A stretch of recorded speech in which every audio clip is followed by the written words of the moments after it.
Hey guys, Jay, welcome back to the channel. Guys, this has been, oh my god, what a week it's been for toys. Like seriously, think like 2 weeks actually, 2 weeks. Now that I come to think about it, it has been an incredibly stressful time for toy collectors. The topic we're talking about today, in and of itself, is monumental and pretty freaking crazy. And my guest today, I'm hoping can help shed some light on what the heck happened. Um, and we're gonna get to that in a second. But man, this week is like in terms of what it means for the toy industry, and a lot of buzz is surrounding what's going on with what it means for prices for large scale toys going forward. We're going to try and touch up on a few of these things, but today's main topic, of course, is the Wun-Dar situation, because we are literally Wun-Dar-ing. Where do we go from here? And my special guest today, has massive insights on this, because obviously he worked, at Mattel for a number of years, and has his own channel, Spector Creative. And I thought, who better to bring in to chat about this and find out a little bit more about the history of Wun-Dar, and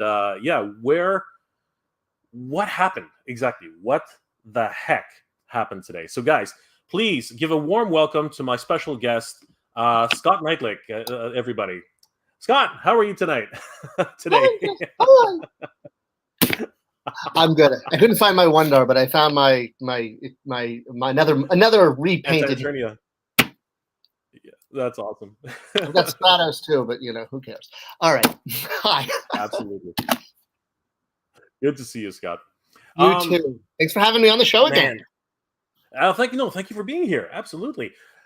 What a week for toys, right? What a month for toys. Well, it literally, today's the next month. It's July 1st. But honestly, what a month for toys, realistically.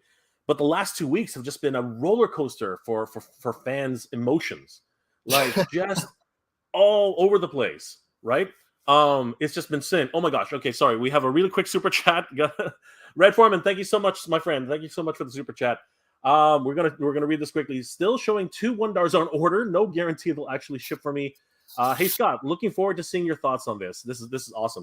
By the way, guys, yesterday Scott posted an amazing video helping to explain some of this. But because we have him here today, we're definitely gonna cover some of the things that he said in the video. But don't forget to watch that video. Head over to Scott's channel. Scott, why don't you tell everybody how they can watch your video and how they can get in touch with you?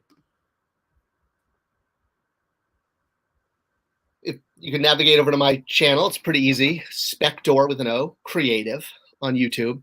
But I think even if you just do a quick Google search and you type Spector Creative Wun-Dar, you'll find it. It was the video that, I've got a few videos about the history of this interesting toy, which is amazing. But I posted one earlier this week, kind of explaining the current situation, which I have a feeling we'll be going into. Absolutely. All right. So Scott, first of all, for those who don't know, who are you, really quickly, and why are you here to talk about Wun-Dar, especially specifically in relation to how you helped to bring Wun-Dar back from obscurity, really, in a lot of ways. Well, as a time traveler from the year 2033, I have full knowledge. No, just kidding. So I was brand manager of the Masters of the Universe Classics toy line at Mattel, which was this one that I've been holding up, these guys. And these are the 6-inch figures that were only available online, not sold in stores, because, shocker, stores didn't want He-Man toys in the wake of the 2002 line. And so one of the things we did with Classics, because it was only aimed at adults and sold online, was we had the freedom to, kind of do not anything we wanted to, but, you weren't dependent on retail sales. So as part of the subscription, one year, one of the subscription figures was Wun-Dar. Well, actually, I named him Wun-Dar. Let's be fair here. So the figure was based on, more or less, as you said, it was kind of a obscure, almost toy urban legend, which was essentially a He-Man figure, a vintage He-Man figure with brown hair and brown furry shorts and a black belt and black boots, as opposed to He-Man that has blonde hair and a red belt and red boots. So at the time when we did Wun-Dar in Classics, which was, gosh, 2009, 2010, over 10 years ago, we put the figure in the line literally as just kind of a nod to the fans who may have heard of this. No one knew if this was an official figure of Mattel, if it was a bootleg, if it was a fake, if it was real. I went through the Mattel archive looking for anything I could find on this figure, and the only thing Mattel had was a letter from Val Staples, who runs He-Man.org, asking about this figure. It was like slipped into a binder under Wonder Bread He-Man or whatever. And people are saying, well, why is it even called Wonder Bread He-Man? And more or less for years, there were rumors that it was part of a promotion through Wonder Bread. But luckily, some information has come out in the past 2 years, which has actually solidified who this figure is. And yes, it was absolutely legitimately a Mattel toy. And I've got a few videos on my channel. One in particular, I had a copy of the sales pitch that Mattel gave to the sales team in 1982, in order for them to go out to retail and sell the line in. And one of the things noted is while the launch would have 8 characters, there would be a 9th mail-away figure. And Mattel was running a buy 3, get 1 free promotion for a few brands in the early 80s. And so this was part of that.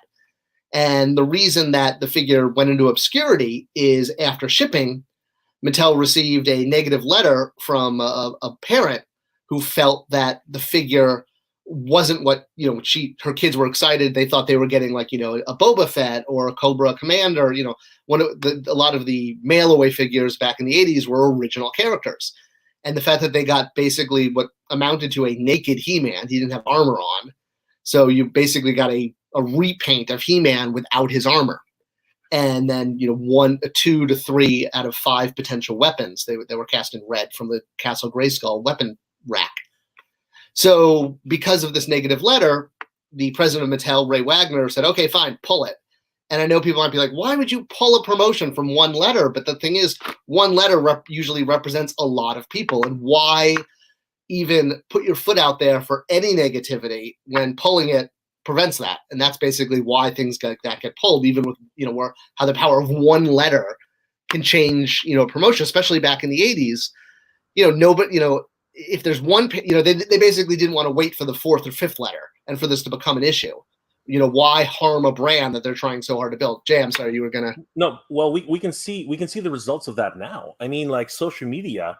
The moment anybody sneezes on social media, companies are jumping. You know what I mean? It's almost like they don't want to be responsible for something that they created. Like, if something in a movie offends somebody, people are literally the company needs to pivot right away and start explaining their whole situation. I just wanted to read this really quickly because it just came up. Red Foreman says, thank you again for another super chat, Red Foreman. Thank you so much. Hey, Jay, they're expensive, but going forward, think about a Mondo. A cheaper He-Man is coming. Ooh, that's going to be interesting. So effectively, Scott, the Wun-Dar, this promotional He-Man actually had no name. He had nothing associated with him. He didn't even have any straps. He had nothing except for a few weapons from a select weapon pack. He had recolored hair, recolored belt, recolored boots, and basically a single parent given out as a promotion for buy 3 get 1 free, and one person effectively killed this promotion, and now there's a few hundred, maybe a few thousand, maybe even 10,000 of these things floating around everywhere, and then years later you come in when you help to do classics. And where did that go? Where did you go with that? So at the time, again, we still didn't know if this was an official figure. We know now it is, but 10 years ago we didn't. So it was really just done almost as a tongue-in-cheek joke, saying, okay, well, for years people thought maybe it was a bootleg, it was like a fake He-Man. Like, you go to some of those markets and you can buy like Spider-Man and Power Rangers that are on Batman packaging that look like Ninja Turtles. So people I think thought for years either thought it was a bootleg or, again, some people thought it was a giveaway from Wonder Bread. So we put it in the line, just, I wouldn't say as a joke, but more as, because it was a subscription-only figure. It was really for like the super hardcore fans that were all in and would appreciate something like this. And then to further the, joke, we included a loaf of bread. Actually, I think, is it right? Well, I know I've got the bread right here. But something like that is what creates, urban legends.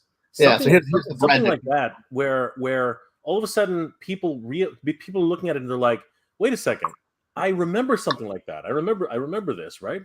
But watching some of your videos, and guys, definitely go check out Scott's video. Scott, do you have a playlist of all this stuff? Because that would be awesome for people to actually go through the whole thing. Yeah, I should create. I'll create a playlist just of all of the Wun-Dar. I'm pretty sure right now it would be very, very popular in terms of like everyone's trying to find information about this, right?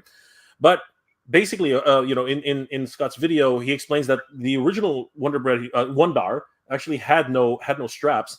And the straps were added on later by fans who bought the accessories pack, which actually had the straps included. So now you put that all together and created the classics version, right? But now, fast forward, I guess it's now 10 years later from the time you actually solidified a Wun-Dar. Now we come full circle, and Wun-Dar has actually been accepted by Mattel and actually become part of the mythos. How does that happen, Scott? What are your thoughts on that? Like, why has Mattel done that? Because you touched on it a little bit on your video yesterday. Why don't you bring everyone up to speed as to why you think Wun-Dar has been released now out of all things? Well, part of it is classics. I think classics legitimized a lot of characters that may normally have never gotten made. Green Goddess, another example, that's appeared in Origins. So that was part of the point of classics was, instead of putting Wun-Dar out and calling him like forgotten mail away figure or, bootleg He-Man toy, by giving him a name, Wun-Dar, same thing we did with Ular, who was the mini comic version of He-Man from his first appearance. Instead of calling it first appearance He-Man or prototype He-Man, like Star Wars has, Macquarie Han Solo and stuff like that. The idea was to make it a legitimate character so that in the future, hypothetically, content, toy lines could pick up on characters like this and offer them as toys. And that's awesome because that's just what happened. I mean, Wun-Dar was in the Netflix Revelation show on Preternia, and now he's in this line. And in particular, you asked, why this toy? Why now? And my theory, based on, just preponderance, if you will, and my experience, is usually for comic conventions, like for San Diego Comic-Con, a company is going to repaint an existing tool.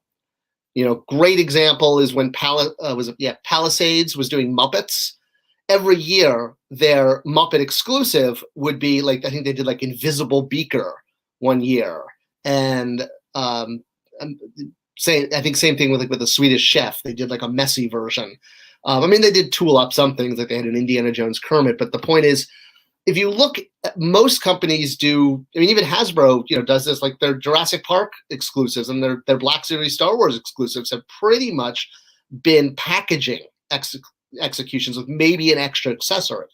And that's exactly what Wun-Dar is. He's an easy repaint of a character. So it's perfect for a convention, because a convention is going to have a much lower production run, which means there's not as much wiggle room to put tooling against it, meaning new parts designed. When you design new parts, those cost tens to hundreds of thousands of dollars.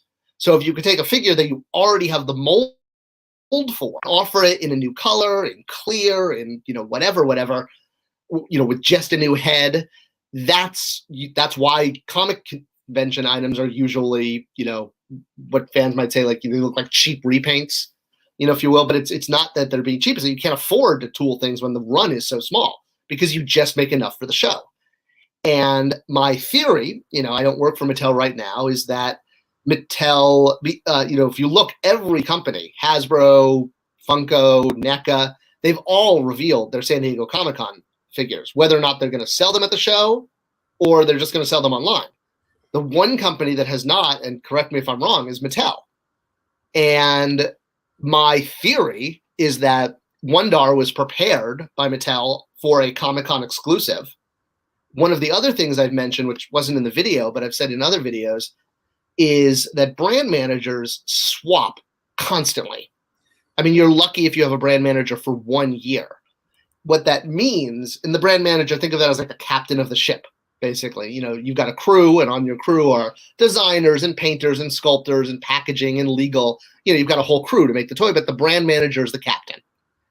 And because they change the captain so often, when a new captain comes along, a new brand manager, they basically spend the first half of their term cleaning up the mess of the previous one, and then the second half plotting all the cool stuff they're going to do. But then they leave and they never see that stuff come to fruition. Another brand manager comes in. I mean, I was definitely the exception in the fact that I was over, Matty Collector and Motu Classics for like 10 years. That's only because I made a fuss. Most people, don't make a fuss, and they're also just not into toys. They're just there to, get product to market. If it's canned peaches or Doritos or He-Man toys, it's, stuff to get to market. Gotcha. So and I think possibly this was planned as a San Diego Comic-Con exclusive, but because of the uncertainty of San Diego Comic-Con and the current climate we live in, it might have been canceled. So Mattel took the lead and said, we're gonna release this right now. That's what you're saying effectively, Scott? Yeah, I mean, I think more or less that because Comic-Con, any toy is planned about 2 years in advance. All right, so that this figure was planned. What are we in? 2000 was planned in like 2020, right? Like in the middle of the pandemic. Wow. And I would guarantee that there was a different brand manager overseeing Masters of the Universe at that time. Wow. And that brand manager's either left the company or moved on to Barbie or Hot Wheels or who knows what. So Koldar would have been probably with that brand manager as well when he was released. Just prior to Wun-Dar. And, yes. Okay. And they were probably both going to be part of the San Diego Comic-Con release, or perhaps even a PowerCon release at one point when they had that relationship with PowerCon, maybe. Yeah. And likely whoever was planning those is not in the driver's seat right now. And whoever is in the driver's seat is just looking at is like, oh, crud, I have X number of units sitting in my warehouse. We're not going to be going to San Diego Comic-Con, or we are going, but we're not going to have a sales booth, or, I mean, I don't know what. I have no idea what Mattel's plans are for San Diego. But I wouldn't be surprised if they were very minimal and they didn't do sales there because the fact that they haven't, I mean, the show is in what? Like, is it, it's happening, right? It's in 2 weeks. It's in 2 weeks. Yeah. Okay. So we're 2 weeks out and Mattel hasn't quote unquote revealed their exclusives, no. Which makes me think that they're not going to have exclusives. Or anything that was developed, they're going to quickly try to, dump online to get rid, everything taking up space in a warehouse costs money, and they'd rather not have that there. And that's the priority. Red Foreman says, hey, Jay, if you don't mind asking Scott, is there any chance Mattel would crowdfund a Masterverse Grayskull or Origins Eternia? God, I'm hoping so. HasLab is successful in doing stuff like that. What are your thoughts on that, Scott? Red, where were you 10 years ago when we did Castle Grayskull like this? Where was I, Scott? I didn't get a Castle Grayskull. I was busy in my career. Me too. I was just making one. Anything is possible. I mean, I think HasLab has done a great job of demonstrating that there's a market for this stuff. Although, there's now been, 2 or 3 HasLab items that have failed, and that's a lot of bandwidth for an item that's not going to go forward.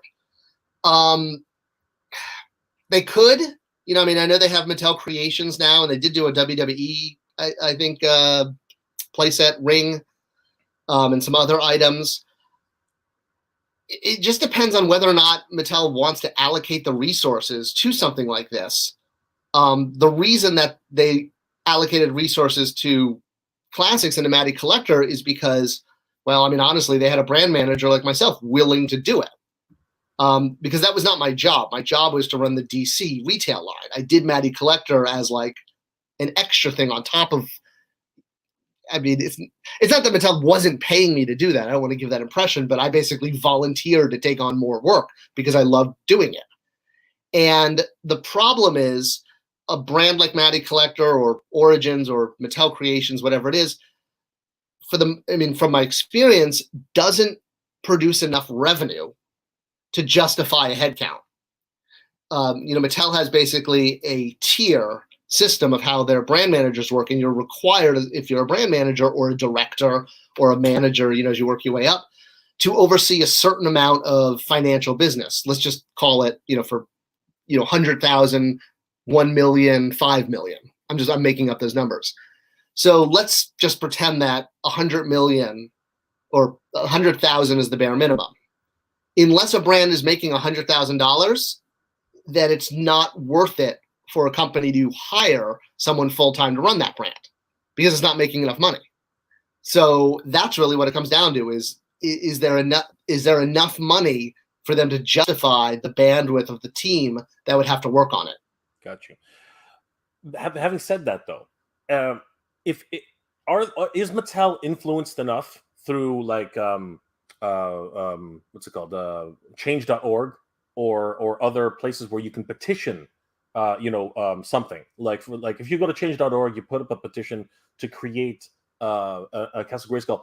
Is there somebody in the company looking at social media on that level and saying, hey, there's a lot of rumbling on this Castle Grayskull thing, maybe we should consider it for a Mattel Creations? Is that something that happens, or is it literally just something off the top of the brand manager's head that year? Like, what are your thoughts on that? And just before we do that, Scott, Yeah. Scott, do you think we could get a new Stout collection for the 87 movie characters?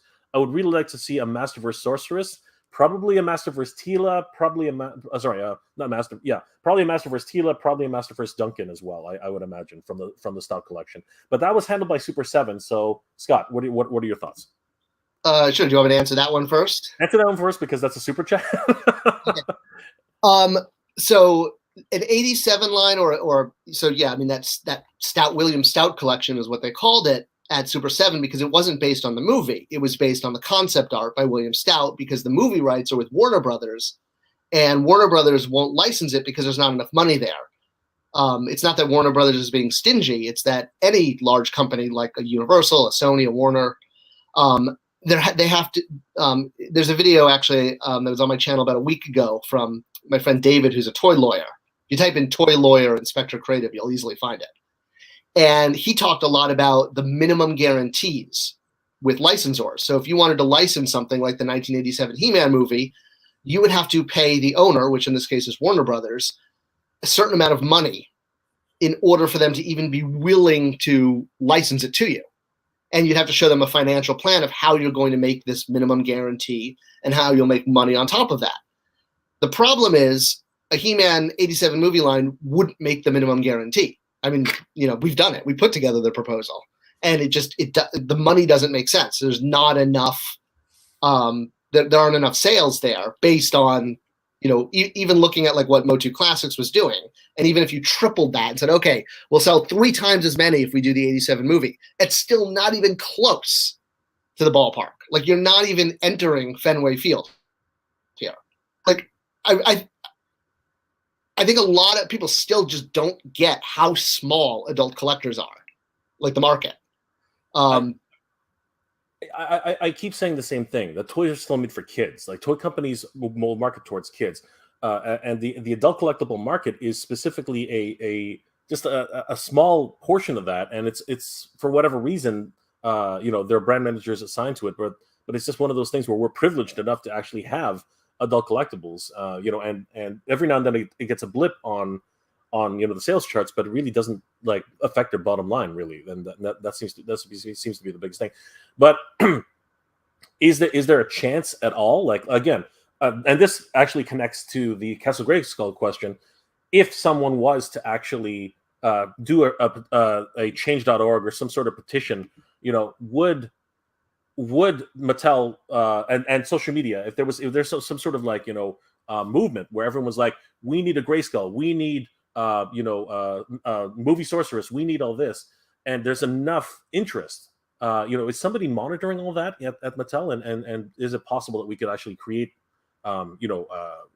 petitions and get something done, or send a message to Mattel somehow? Is that possible? I don't want to say never say never, because you never know what could happen. But to provide, I guess, some tough love. No, nobody looks at that stuff. Absolutely not. They're 1,000% focused on Hot Wheels, Barbie, Fisher Price, the things that actually make money for the company. I mean, think of it as Barbie makes $100 and Masters Universe Classics makes half of a penny. What are you, as the president of the company, going to put resources into? I get it. I get it. I mean, it's as simple as that. It's a numbers game. So, but you said yourself, brand managers do have some sway. Like, so if for instance you were still working with the brand, somehow you got and I watched the video yesterday, you were able to figure something out with Master Universe Castle Grayskull, but it was in conjunction with an event that happened with the hoverboard. Like, how does that even equate? Like, how do things like that happen? So it's actually a perfect transition to what you were just saying a moment ago, how every once in a while an adult collector thing hits like management's radar. So when we did the hoverboard, and we revealed it at New York Toy Fair in New York, it became the #2 like media driver for the company. Meaning if you looked at all the things people were looking up about Mattel or the media was inquiring about post-show, the hoverboard beat out, I don't know what was #1. Let's just pretend it was Hot Wheels. So it beat out Barbie and Uno and WWE and everything else in the entire company. And so that exact moment, you had upper management going like, whoa, what the heck? That, like, we didn't plan, like, we put all this time, money, and energy into promoting Barbie's new thing, and the hoverboard got more interest? Like, that's not the way it's supposed to work. Like, honestly, they weren't happy about it because they put in so much work to get whatever it was, whatever came in #3 or 4. Again, let's just say it was Barbie. You know, you had the Barbie team sitting there on the sidelines being like, what the hell? We just spent the last 6 months building this giant program and we got totally snowed by the hoverboard. So basically management was in this awkward position where we had proven that an adult collectible item can break through and can make significant money. Because also at that time, and Mattel changes, I'm sure Hasbro too, the way they like basically view success. And at that time, they were focused on revenue per SKU. So the hoverboard, because it was one SKU that we sold, you know, a lot of, a decent amount at a high price, it made a lot of money as a single SKU. So if you took all of Mattel's SKUs from the whole company, the hoverboard wound up being high on this list. But the list wasn't, that's not really accurate to the way it was just because that happened to be the flavor of the month of the way Mattel at that time. And they changed their metrics constantly. They also changed their presidents constantly. It's another problem is upper management has changed so much. And so basically the hoverboard, it was a fluke. The hoverboard, probably tied because it says Mattel on the hoverboard in the movie. That was like the rationale for, I think, some of the mainstream press to pick up on it because it was kind of funny. And so because of that, I had upper management literally coming to me and being like, okay, Scott, you need to what they call anniversary this, meaning do it again, because it made a lot of upper management smile. So that's why I was able to go back to the team and say, okay, we were given permission, or we were challenged by management to find a way to do, to anniversary the hoverboard experience, selling one SKU pre-sale for a lot of money. Or, not for a lot of money, but because it was only one SKU, it would wind up doing that well. So we looked at, several candidates, things like the Proton Pack from Ghostbusters, things like Castle Grayskull. Castle Grayskull won out because it was, Mattel didn't, paid a much lower royalty than they paid for Ghostbusters. And when we brought the toy for what's called rough concept review in front of 200 people, all the upper management, middle management for all the different divisions, and we presented it, I think I showed in the video, just as we were told, like, hey, the hoverboard did so well. You asked us to anniversary that. Here's what we want to do. Here's the castle. Here's why we want to do it. Here's the price points. Here's the rationale. And I'll never forget this because my VP of our group, she stood up and she just looked at us like, what the hell are you talking about? Who challenged you to do this? Like, why are you coming to us with this stupid idea? And I in front of the whole, 200 people, I'm like, you did? You're the one who challenged us to do this? You've no memory of this conversation? Because we just spent 3 months working based on this conversation you and I had. And basically,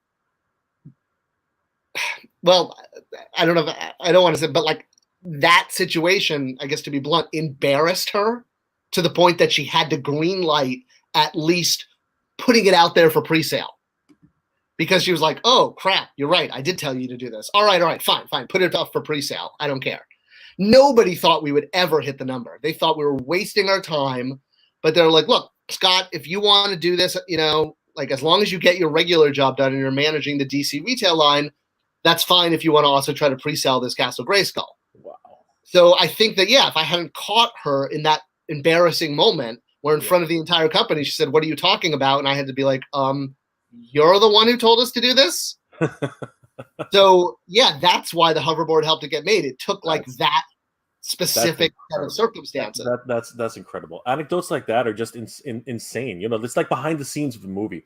JSN says, I think Wun-Dar is a pass because just being a repaint, Mattel knows people want this figure. Why continue playing this ridiculous game with a figure that would clean up on fan channels? I do have to wonder that myself. Why don't they just bring a Wun-Dar to the mass market? I mean, like it's obvious it would have at least done moderately well, or do you think that what are your thoughts? Because the Origins line is still going for at least for the foreseeable future. I know you have your thoughts on that, Scott. But what are your thoughts? Well, I mean, I think it was John there. I think is right. They did do that. San Diego Comic-Con is a fan channel. When something is sold online or at a convention, not at retail, that is a toy produced directly for collectors because you don't need to deal. You're not dealing with retail, so you can do a more obscure character or something that's not appropriate for retail for various reasons. So John, it's John, no JSN. So JSN. So your question, that is what they did. They made it for fan channel. They just decided probably at the last minute that they weren't going to bring it to the show. So that is exactly what they did. And your question is, well, why don't they sell this at mass retail? I mean, look at how much Stratos is bombing the repaint of him. I mean, that's the only figure I see at most of my targets, and I've had other people say that in the comment section. A repaint of a character doesn't sell as well, and this is a perfect Comic-Con, if that's what it is, because exactly as he said, it's a obscure variant, just like he said, that people were pissed off. That's exactly what the original mom felt too. So taking a toy like that and putting it at mass retail, mom's gonna be like, I'm not buying this. It's just like a cheap, crappy repaint of He-Man. I want to actually get He-Man. Where's He-Man? Absolutely. Eric Munoz says, yes, but why was it made? Was it a Conan repaint? What's the story behind him? We've already covered, I'm just going back a little bit, but Eric, we've already covered that. It was just a promotion for the most part. But He-Man in himself, I guess if we go all the way back, he was inspired by, was he actually confirmed to be inspired by Frank Frazetta and the writings of Conan? Is that actually a thing, Scott? From what I can tell, definitely not. Because He-Man was proposed as a sort of a male Barbie. If you look at the original pitch, like the Roger Sweet He-Man trio, where you had a military, a space, and a barbarian. The idea was a He-Man, like a Barbie doll, could do anything, could be anyone, could be a fireman, could be a spaceman, could be a cowboy. The reason he wound up being barbarian is simply because Ray Wagner, when he looked at the three prototypes, said, let's go with that one. Let's go with the military or the barbarian theme because Star Wars already owns space and G.I. Joe has military, so we'll do something different. Now, the Conan connection happened later, but what I believe the truth is, and I don't have 100% proof of this, and Midnight's Edge actually did a great video putting out this theory, and I think Midnight's Edge is completely correct. I think that, I know Mattel looked at the Conan script. That we know, because there were lawsuits. And the official word was Mattel said, this movie is, when they were looking at it, they didn't realize the movie would be rated R, have blood, violence, and nudity, which is not appropriate for kids. I mean, yes, I know there's been Alien and RoboCop toys, but that's not the point.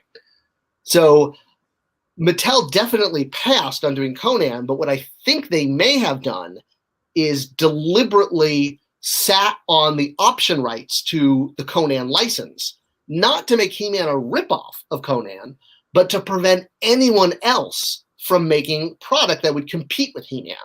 So it wasn't that Mattel was trying to copy copy Conan with He-Man. It was that if someone else put out a Conan line, then that would be a direct threat, a cannibalization to He-Man. So by basically optioning the Conan license and not making the toys, and studios do this all the time, they'll buy scripts just to not make them. So that's what I think actually happened. Is it wasn't that He-Man was ripping off Conan, it was that they were afraid that Conan was going to interfere with He-Man's sales, so better to option the license, not make toys, just sit on it, pay the option fee, whatever that was, which is minimal, and then let it just not get made. Yeah, and then they got sued because it looked a lot like Conan, and here we are today. Such a weird circumstance. And they lost, with business. Exactly. Universal lost that lawsuit. Absolutely. They couldn't prove that because He-Man was in development before Mattel looked at the Conan script. Crazy. But they were mad at that. They were mad because they knew what Mattel was doing. They knew Mattel licensed Conan and deliberately wasn't going to execute it to keep it off the shelf. That's why they sued. That is so crazy. That is just nuts. But again, just the legal system is what it is, and now we have Master Universe. Incredible.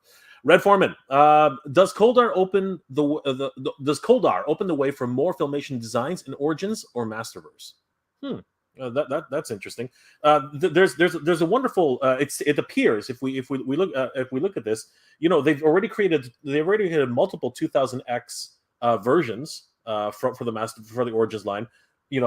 Could we possibly see more Filmation specific characters? What are your thoughts, Scott? I mean, it would be very smart because much like that was deliberately what we were doing with Classics, with that what became, I think, the new team called Club Grayskull, which was the Filmation 6-inch line.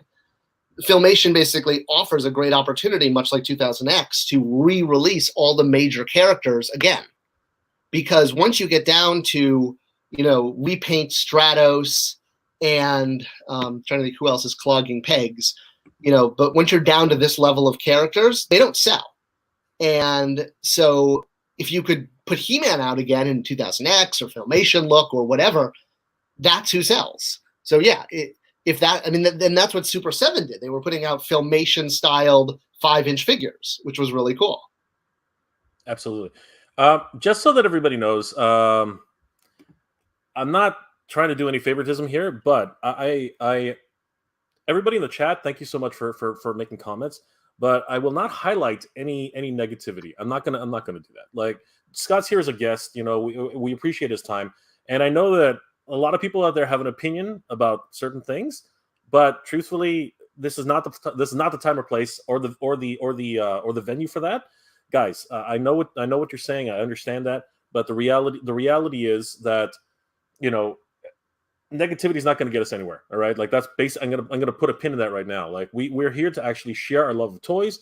Scott's here as a guest, and you know what? We have to respect. We have to respect that. So please, guys, let's all be civil to each other. Let's all be let's be cool with each other, okay, guys? I am not going to highlight any of those negative comments. I'm sorry. That's just not like yelling at us right now is not going to help. That's not going to give you any more attention than anything than that. We're going to put a pin in that right now. But I want to teach the handicap to yodel. Scott is here, and he doesn't have to answer those questions. That's I'm putting a pin in that right now. Snell says, Scott, I watched the documentary of Power of Grayskull, and it's interesting the psychology that goes into the toys. What are your have you watched the actual documentary Power of Grayskull, Scott, at all? Yeah, is that the one I'm in? I can't remember. There's a couple. You might have been asked the question. It's the one where the opening starts and there's a He-Man which is broken into like 6 parts. They all blur. There's been like so many of them. Sometimes it's hard to like remember which one's which. Absolutely. Yeah, absolutely. I mean, my wife is a child play therapist. I mean, that's what she does for a living. Is she has her master's in how children's play, and I mean that's a legitimate thing because, I mean, like the reason He-Man worked so well in the '80s is it was an avatar for the imagination, but you could also go from, being a super skinny little guy to huge and muscular. That's very aspirational to kids. versus, you look at lines that don't sell, and they, it's easy to just put, stuff out there, plastic out there without emotional connections. And that's the key.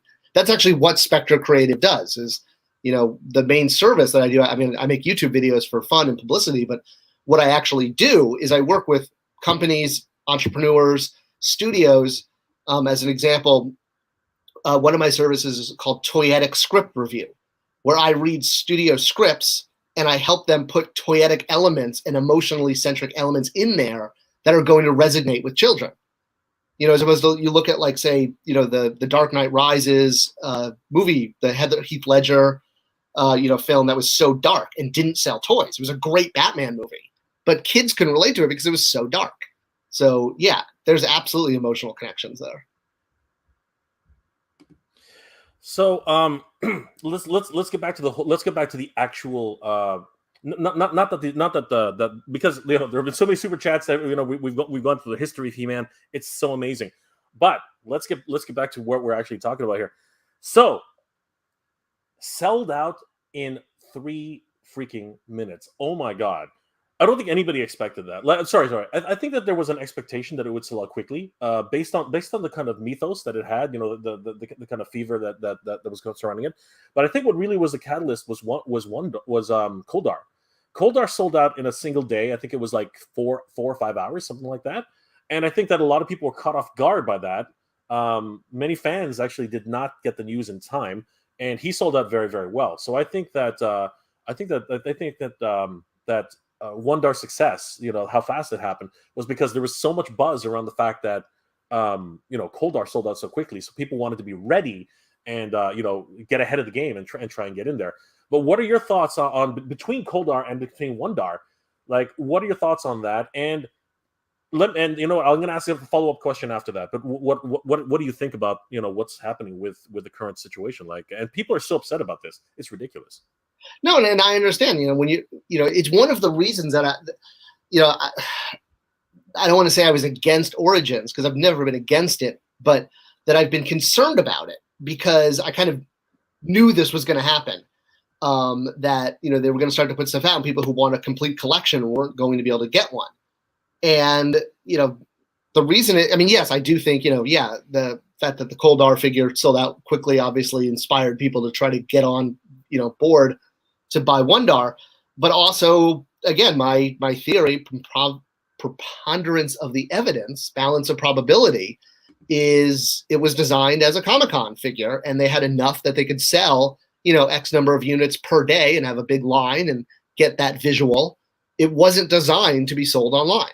And then when they moved it to that, it sold out quickly because they only made enough for the show. And I'm guessing it was a different brand manager who set the quota for the show based on the number of units comparable items had sold for the show in previous years. So they looked, okay, for the last 10 years, we've on average, our Comic-Con items have sold this many units. That's how many units we're going to make of Wun-Dar, because we want to make sure we sell out, because the last thing you want is a dud, a product that doesn't sell, because then that takes up space in your warehouse.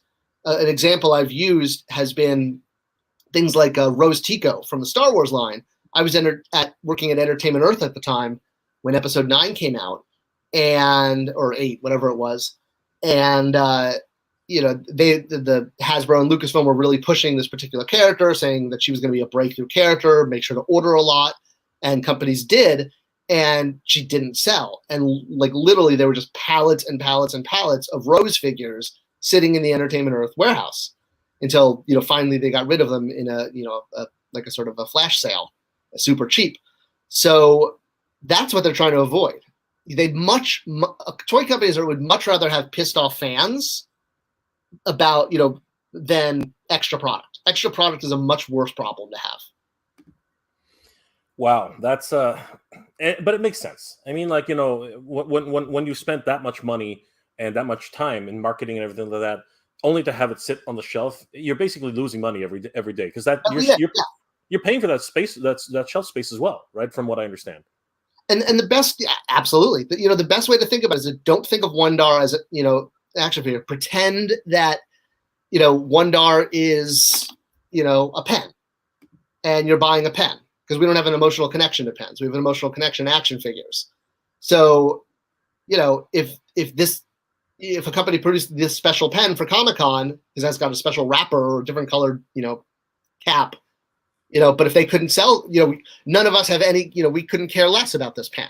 That's the crust of it, is that we have such a strong emotional connection that our immediate thing is like, wait a minute, why not make more? Why not make enough? And the reason you don't make more or just a little more is because it's way better to sell out and have some angry fans than to have too much, because then not only, like you said, it's costing you money every day that it's taking up space in your warehouse, but also unsold, especially when you make something that's meant to be like a high collectible, you know, the rare times toys are actually made for collectors are whenever a product's sold online or at a show. That's it. And so if you have one that bombs, it hurts the brand a lot. So they don't want to make more. They want this thing to sell out and be done with it and now move on to the next one because it keeps it collectible. Absolutely. If 20% of the audience didn't get one, cost of doing business. Wow, just crazy. JSN, thank you again for the super chat. As a matter of fact, thank everyone for who sent a super chat. I didn't mention that because we're going so quickly. I wouldn't call Comic-Con a fan channel. Sites like Big Bad or Dorkside would have made more sense. But what Scott's actually saying is that, you know, it's the biggest fan channel out there, right? A Comic-Con, right? A one-day explosion of people's passion. And you could easily, I mean, they made a where is he? This guy, you know, here, perfect example, right? So they made the Trooper an exclusive for Big Bad Toy Store and Entertainment Earth. Absolutely. Oh, guess what? They couldn't sell them, and they had to clearance them out at Big Lots. I was so shocked by that. I was so shocked by that. That was just crazy. Yeah. So like, I was willing to spend $5 for me. So yeah, it's like that's exactly it. They're saying, why don't you make Wun-Dar for Big Bad Toy Store and Entertainment Earth? Well, when they did make where's the camera? When they did make an Origins figure for Big Bad and Entertainment Earth, it didn't sell out. They wound up with extra product, and they had to clearance it out and lose money on it. So they made an item for San Diego Comic-Con. It could have been anything. It happened to be Wun-Dar. The reason it was is, again, going back to the beginning of the call, is because it's a cheap, non-tooled figure. That's what you have to do for Comic-Con because you're making fewer of them, so you can't afford to tool a lot of new pieces. Gotcha. So, yeah.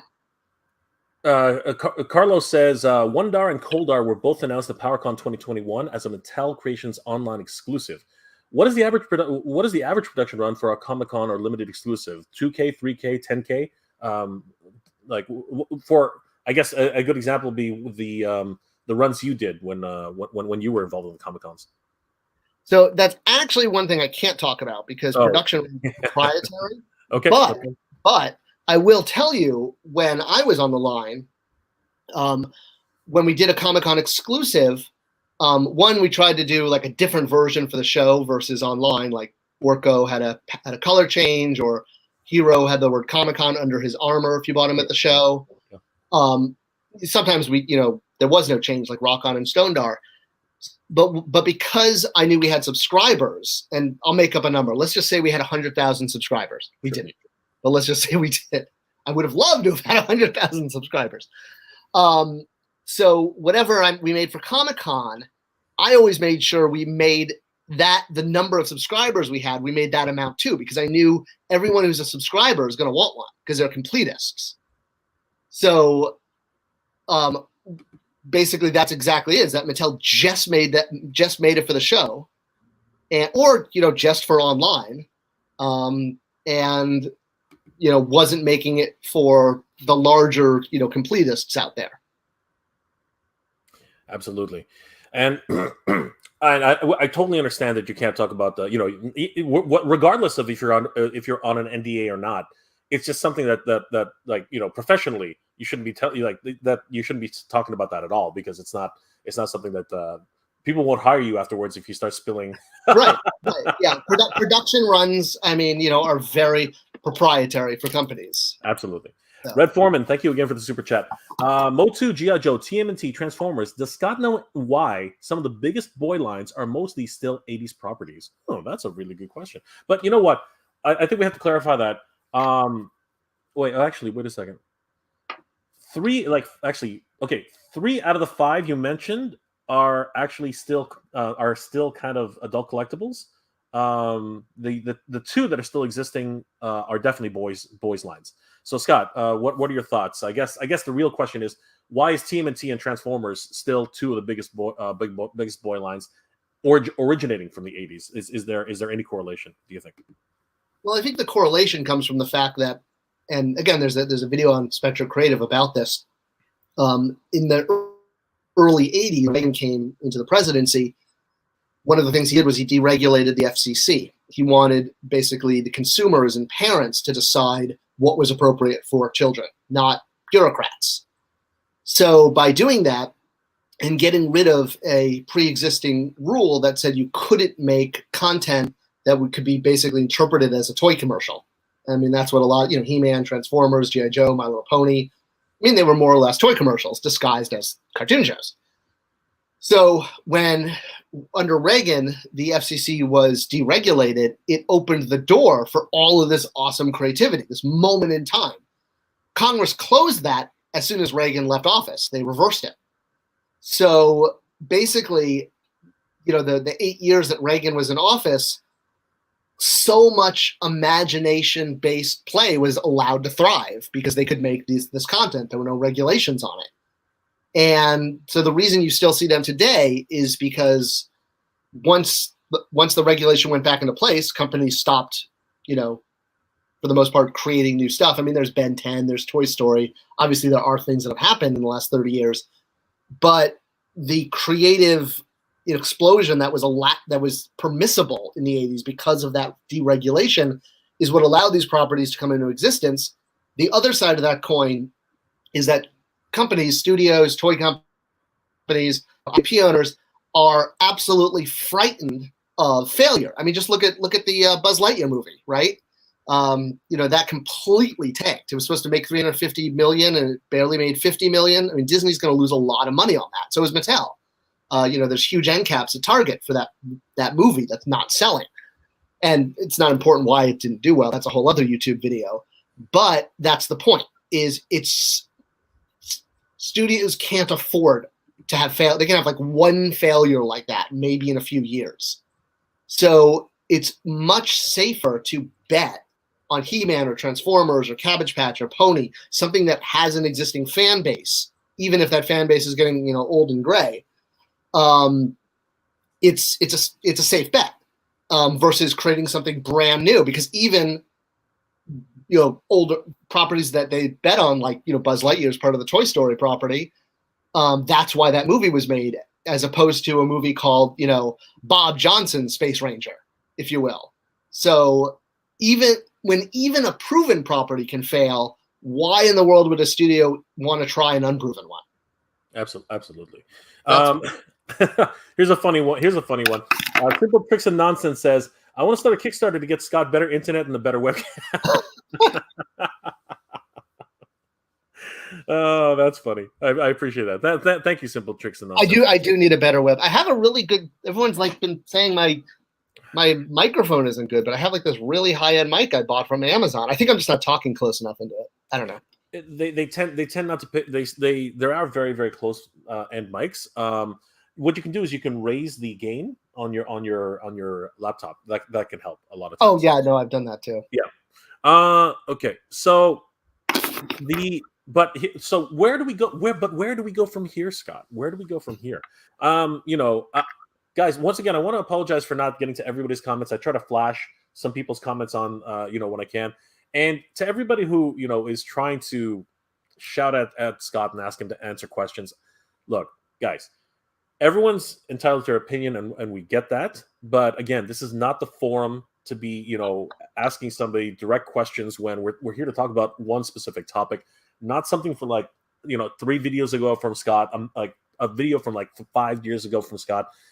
There's a time and place for that right now. But today, we're here to talk about Wun-Dar and where do we go from here. So the problem with the fans right now is, as you said, Mattel and corporate doesn't seem like would rather take a hit on optics, for having sold out something and not having enough product. But the hiccup that happened, because I'm not sure if you were aware of this, Scott. Probably you were, but just to recap for everybody, it sold it in 3 minutes, and then shortly thereafter, not shortly thereafter, I was actually doing a live stream, and about I think it was like 3 hours or so afterwards, a second wave, a second pop-up, a second order system came up, and it was strange because there was no CAPTCHA this time, and there was no, like, it would just, the order would just go through. There wasn't anything there was basically, and it stayed up for another almost 45 minutes, and everyone was elated that they were able to get their product, and all of a sudden 6 hours later, everyone gets an email saying that, sorry, your product was canceled. But the reason there's just so much buzz around this right now is the auto response email was just absolutely horrendous in terms of what's it called, customer service. It literally said to the effect, and I'm paraphrasing here, sorry your order got canceled. We ran out of stock, but hey, we got some good news. You can still, here's a $10 coupon for you to spend here on Mattel Creations. Just use the code Wun-Dar-10, and people just took that and ran with it. People were just so upset that it was almost like putting salt in the wound for a lot of people who had their orders canceled. And just to say, the coupon code is Wun-Dar-10, just to remind you that you lost out on that second round. What do you think of the optics on this? What is your opinion about how this looks for the brand? And I think you've sort of already answered it. Does management really even care? Like, what are your thoughts, Scott? So obviously this is my opinion here, but and this kind of goes. It's not about Mattel. This goes for any Fortune 500 company, no matter what they're making, whether they're canning peaches, making VHSs, or making action figures. No one makes VHSs. For something this small, no, of course management doesn't care. Absolutely not. I mean, it's they need to be focused on the product lines that move the stock price, because they're the ones who own, the stock owners own the company, so they have to please them. I mean, if you put up money for a company to run, you're going to want a return on your investment. And again, these lines are just so tiny. It would help if they had, a collector, someone who understood the emotional mentality of collectors, who could, do things like, say, write that customer service email for them. But again, it's like, if Barbie makes, $200 and Masters of the Universe Origin makes half a penny, and you're the president of the company, where are you going to put resources? Where are you going to care? And that's, we're so emotionally involved in this line that we feel like, why does the company not prioritize this the way I do in my personal life? This is the most important thing to me. It's like this cognitive dissonance. I just can't understand how the company making this doesn't feel the same way I do. And that's just the reality that I think collectors have a really hard time with. And whether you want to, you don't have to accept it, but that's the way it is. And you can fight it, and you can say, I'm lying. You can say Mattel's lying. You could say Hasbro, Mattel, Spin Master, whatever, doesn't, hates their fans. They don't hate their fans, but they have to put their resources where they're going to be making money. And the amount of negative publicity you get from something like this, again, using that $100 for Barbie and half a penny.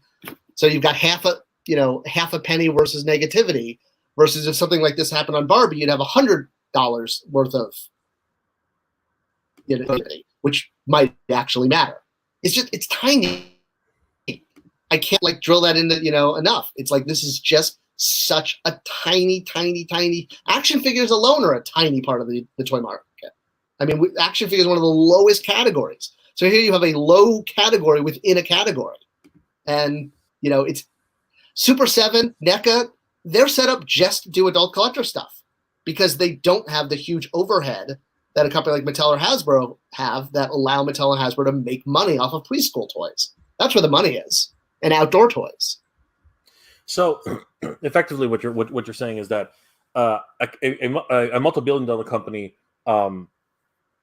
basically, if does these things as promotions to actually, the brand managers are the ones in charge, and realistically, if it doesn't do anything for the bottom line, it's just something which happens to be there.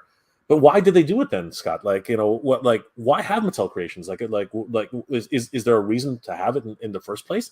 That's so weird. I'm just speaking out loud right now. Red Foreman, thank you again for the super chat. Wow, Red's been really supportive today. Old and gray just means that we have more money, not necessarily, Red. It's why I have Snake Mountain, Sentinel, and Galactus and Hiss in the future. Well, thank you, Red. I really appreciate that. And congratulations to you, my friend. Holy crap, that's awesome. JSN, thank you for the $10 super chat. We aren't talking about some Royal Guard or some Stratos repaint. The lore and the history you helped create sold this thing out in 3 minutes. You're telling me this wouldn't sell out on other sites? I don't think that's what Scott's saying at all. But I'm sure it would sell okay on Entertainment Earth and Big Bad Toy Store, but they're not going to do the same number of units of Wun-Dar that they are with He-Man and Stratos and Skeletor. And so, doing a Comic-Con item, they deliberately picked a figure that's low in tool. I mean, they could have gone with Slime Pit He-Man, or Faker Tila. I mean, there's like a lot of ways you could do, inexpensive repaints. It just happens that they picked this figure. And, there's no bit. I know, like we all want there to be like a bigger story. It's kind of like why, I do believe there may have been a conspiracy, if you will, behind the assassination of JFK.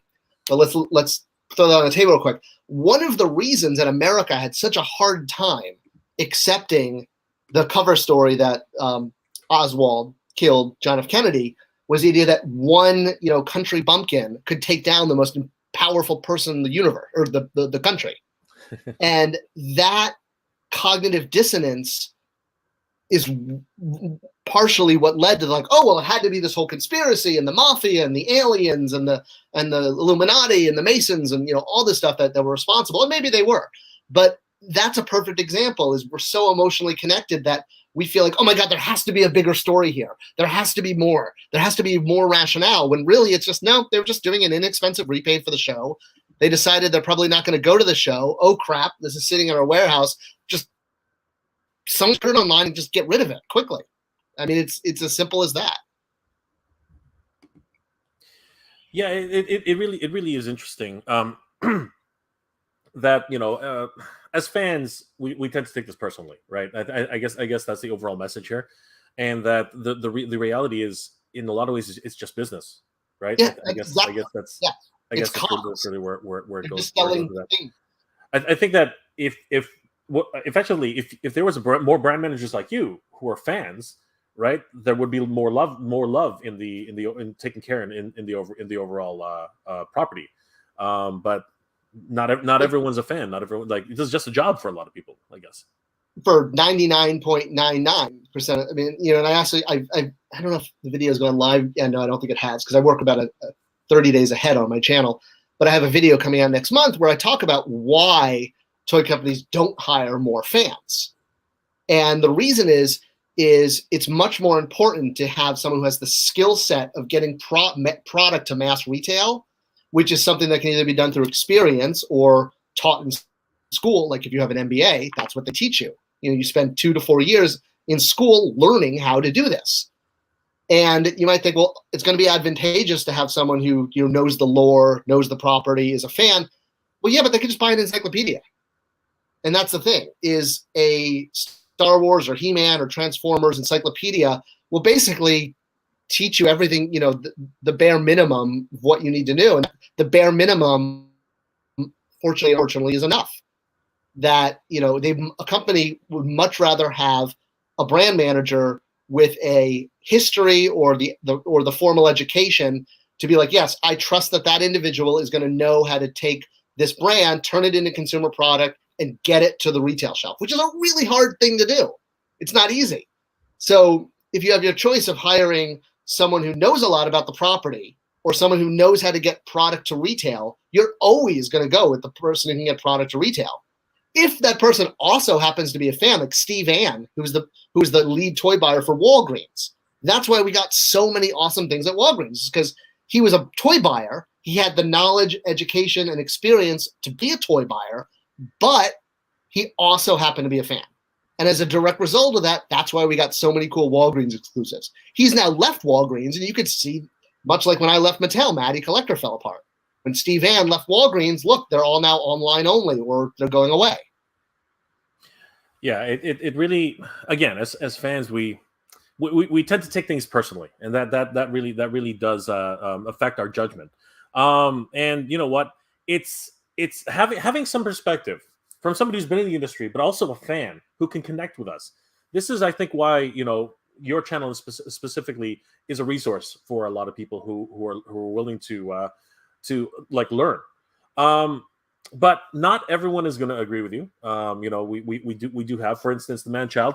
Who is the Origins being marketed to? The line was created to get.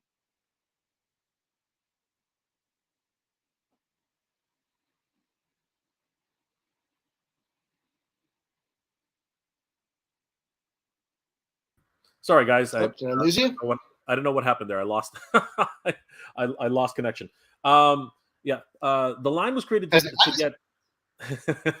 The line was created to get new generation. I'm glad it didn't cut the whole stream off. New generations of kids into it, but it seems like Mattel is pushing products onto the adult collector. That is actually a very valid question. Why resurrect Masters? Like, I know why they did Masterverse, but why start with Masters? You know, there was no there's no cartoon connected to it. I know the 40th anniversary might have had something to do, but it was booted a year, 2 years prior to the 40th anniversary. What are your thoughts, Scott? Why bring Origins back? Yep, great question. This will probably have to be the last question I can do, because I about 12:10. I'll have to bounce after this. But I come back. We appreciate you. We appreciate you. Yeah. You taking some time, Scott, for sure. Absolutely, totally happy to come back and do this again.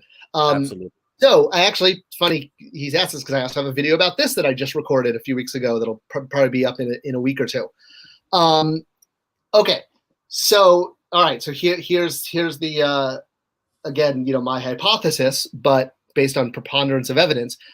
Origins was put out just to be a placeholder and stake a claim at mass retail. So by putting out something shiny and cool that might work, that would cause some excitement, that would get some adults into it, you could tell that, if you will, their hope was that it was going to be parents buying it and sharing it with kids. We know this because if you look at all of their publicity for, like, if you go on Amazon and you look at all the different images for He-Man, the last one is their PR shot, which shows a parent and a kid. I mean, they're both actors. You could tell that they're not related, you know, pretending to play with He-Man together. So if anything was going to be their plan, that's what it was that enough people would see these and go, oh my gosh, I had those as a kid. Now I'm going to buy them for my kid. They were never aimed at, I mean, the adult collector was just, as with anything in retail, it's just gravy on top of basic sales. So their goal was to sell to mom and dad who would want to give it to their kids to play with. And if they got 20% more sales just to adult collectors, you know, who would buy these and put them on their shelf, all the better. It's gravy, but it's not, you know, the main, you know, train. So my theory about why they started with Origins is, one, Mattel has a ticking clock until the end of 2022 when they have control over the toys, until Universal takes over. And two, they knew that they had the 2 Netflix shows coming in a year and a half. As I've mentioned, toy development happens years in advance. So again, what my theory is, and I expanded on this in a video that'll be on my channel soon, is Origins was basically put out there to stake a claim in the toy aisle, with the idea that once the Netflix stuff hit, they could then expand that to 4 feet, which is exactly what they've done, which is also why they have funded so many sales, because they have to keep funding these sales to keep the product at retail. Because if they don't fund those sales, then the product doesn't do the bare minimum number of units per week in order to be kept at retail.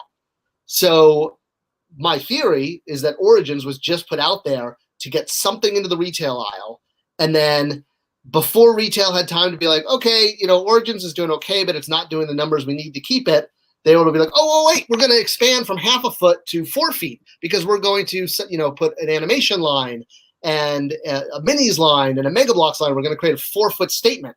And retail loves that kind of stuff.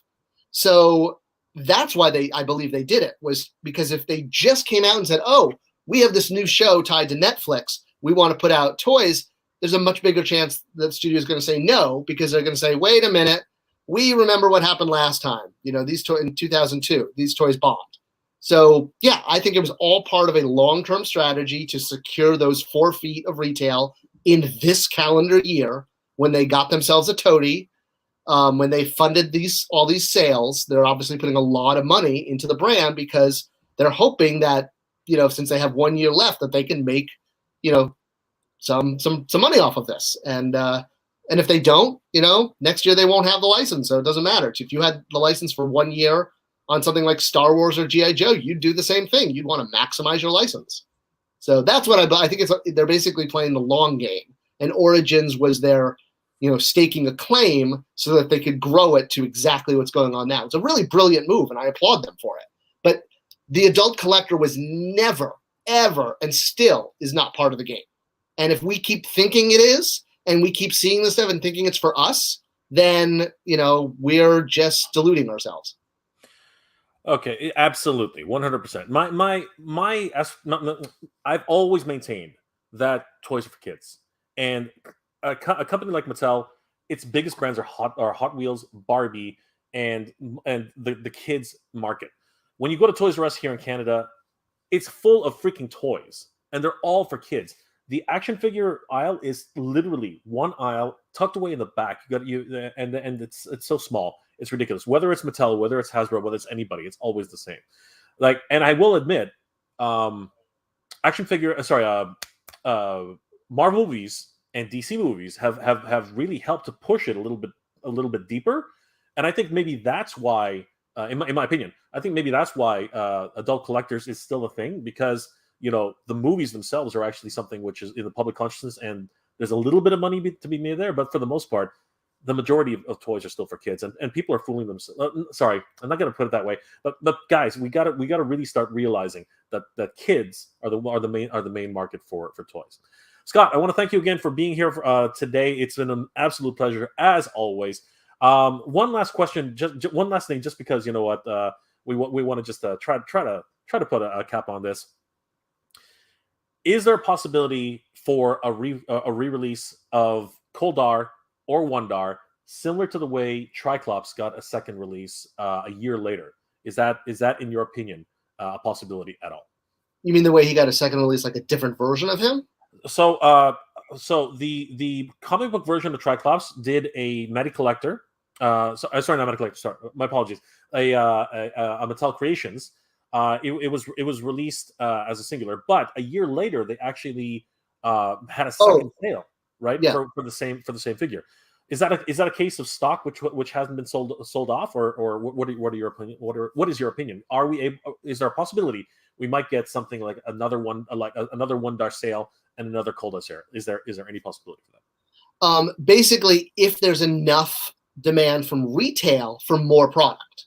Of course, yeah. If they have figures that are sitting that could be shipped to retail because they've never been to retail, so they're new to retail, even if a handful of collectors have them from the online purchase. Yeah, absolutely. But it would have to be a totally different run, and it would have to be basically that retail comes up and says, "We want more product."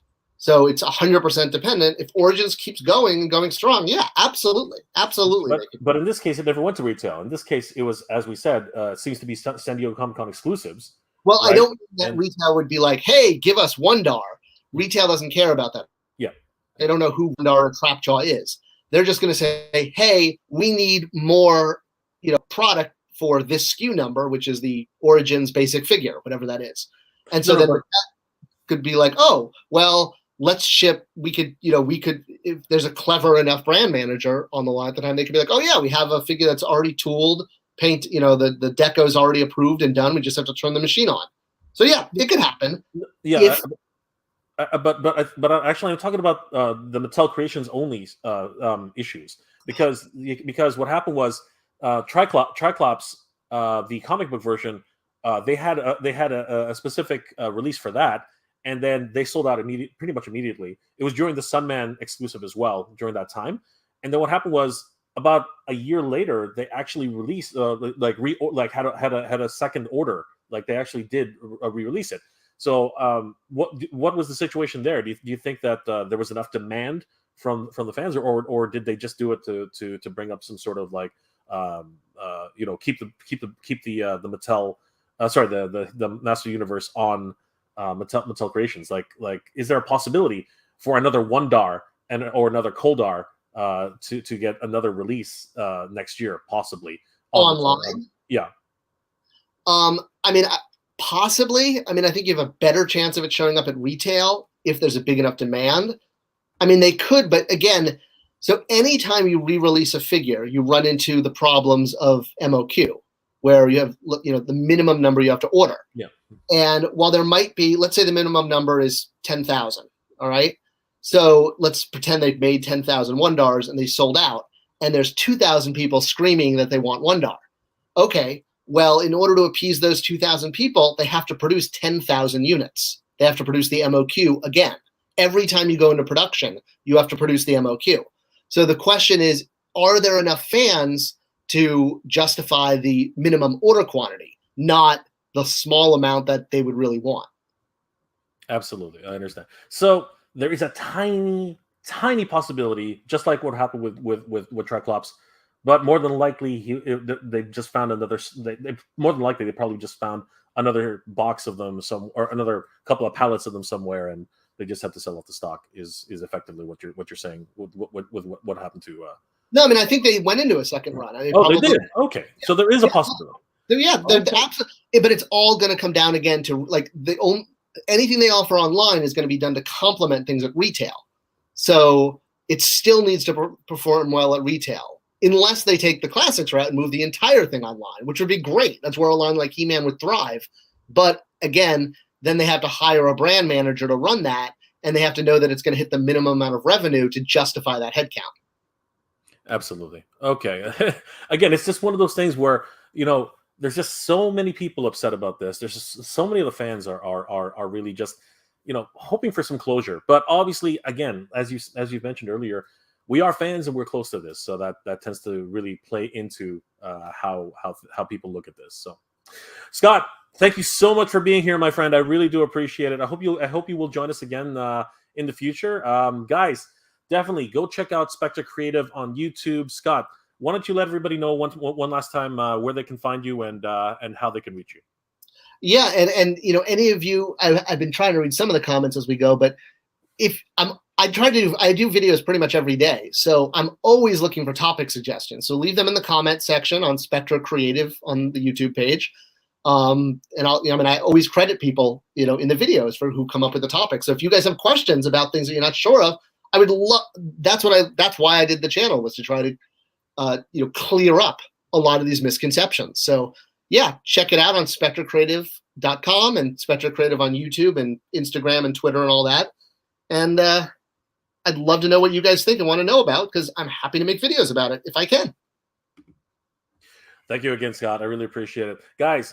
Well, please we all thank Scott for his time, and Scott, hopefully you'll be able to join us again for another rousing topic. Hopefully, actually, you know what? Let's do a topic which isn't so dramatic next time. Let's just do something a little bit easier on the brain. Yeah, I don't want to bring everyone down. It's like the tough love and the hard truth. I'm not trying to I see someone saying, "You're not giving me much hope, Scott." Well, I know, but I'm just coming with the truth. I'm not here to give you false hope. Yeah, don't shoot the messenger, right? Yeah. All right, Scott. Thank you so much. Well, we'll see you, and looking forward to your next video. I seems like you got at least a few of them on the way. I'm really excited about that. Yep. Thank you, Scott. All right, talk to you soon. Take it easy. Bye. Guys, that was Scott Neitlich from Spector Creative. What a wealth of information. So I'm going to take a moment here and say, Mason J, I know you really want to get a point across, and I get that, and I understand you have it seems like you're being very critical about Scott's opinions, but the reality is they're just opinions, and we're all entitled to our opinions. And the reason Scott puts out this information for us is because he has an insight into the industry, which a lot of us don't have. And you know what? If you take that, and here's the reality: take it with a grain of salt. Question everything. I don't. You know, I'm going to put this up. I'm going to put this up right now. Where's a good one here? You know, Mason. I get that.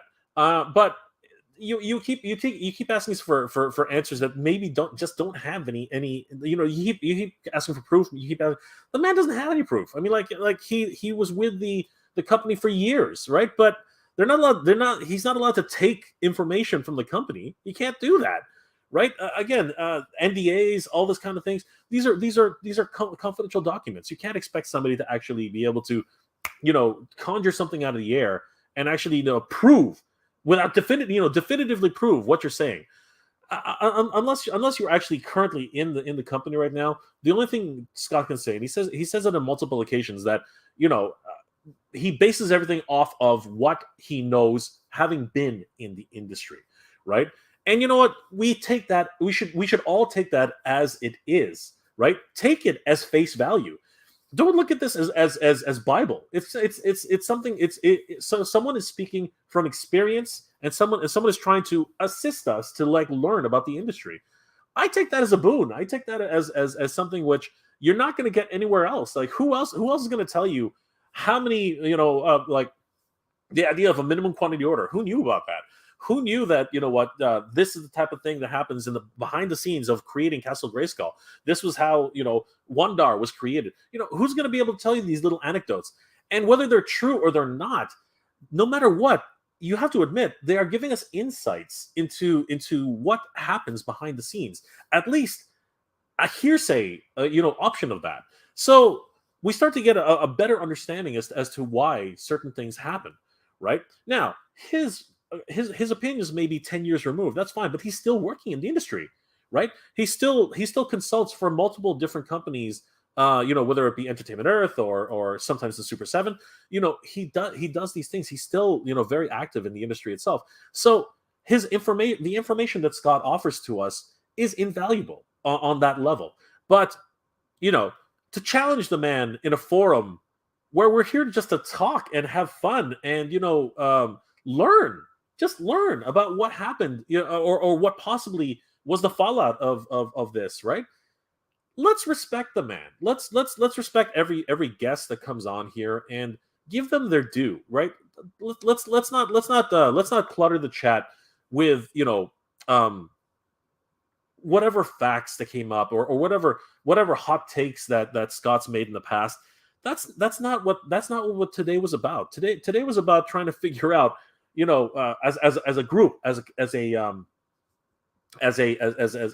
community, you know, where do we go from here? You know, where does Wun-Dar, right, as an adult collectible, because that's what it is. Let's not joke ourselves. You know, where does that leave us in terms of our overall fandom, right?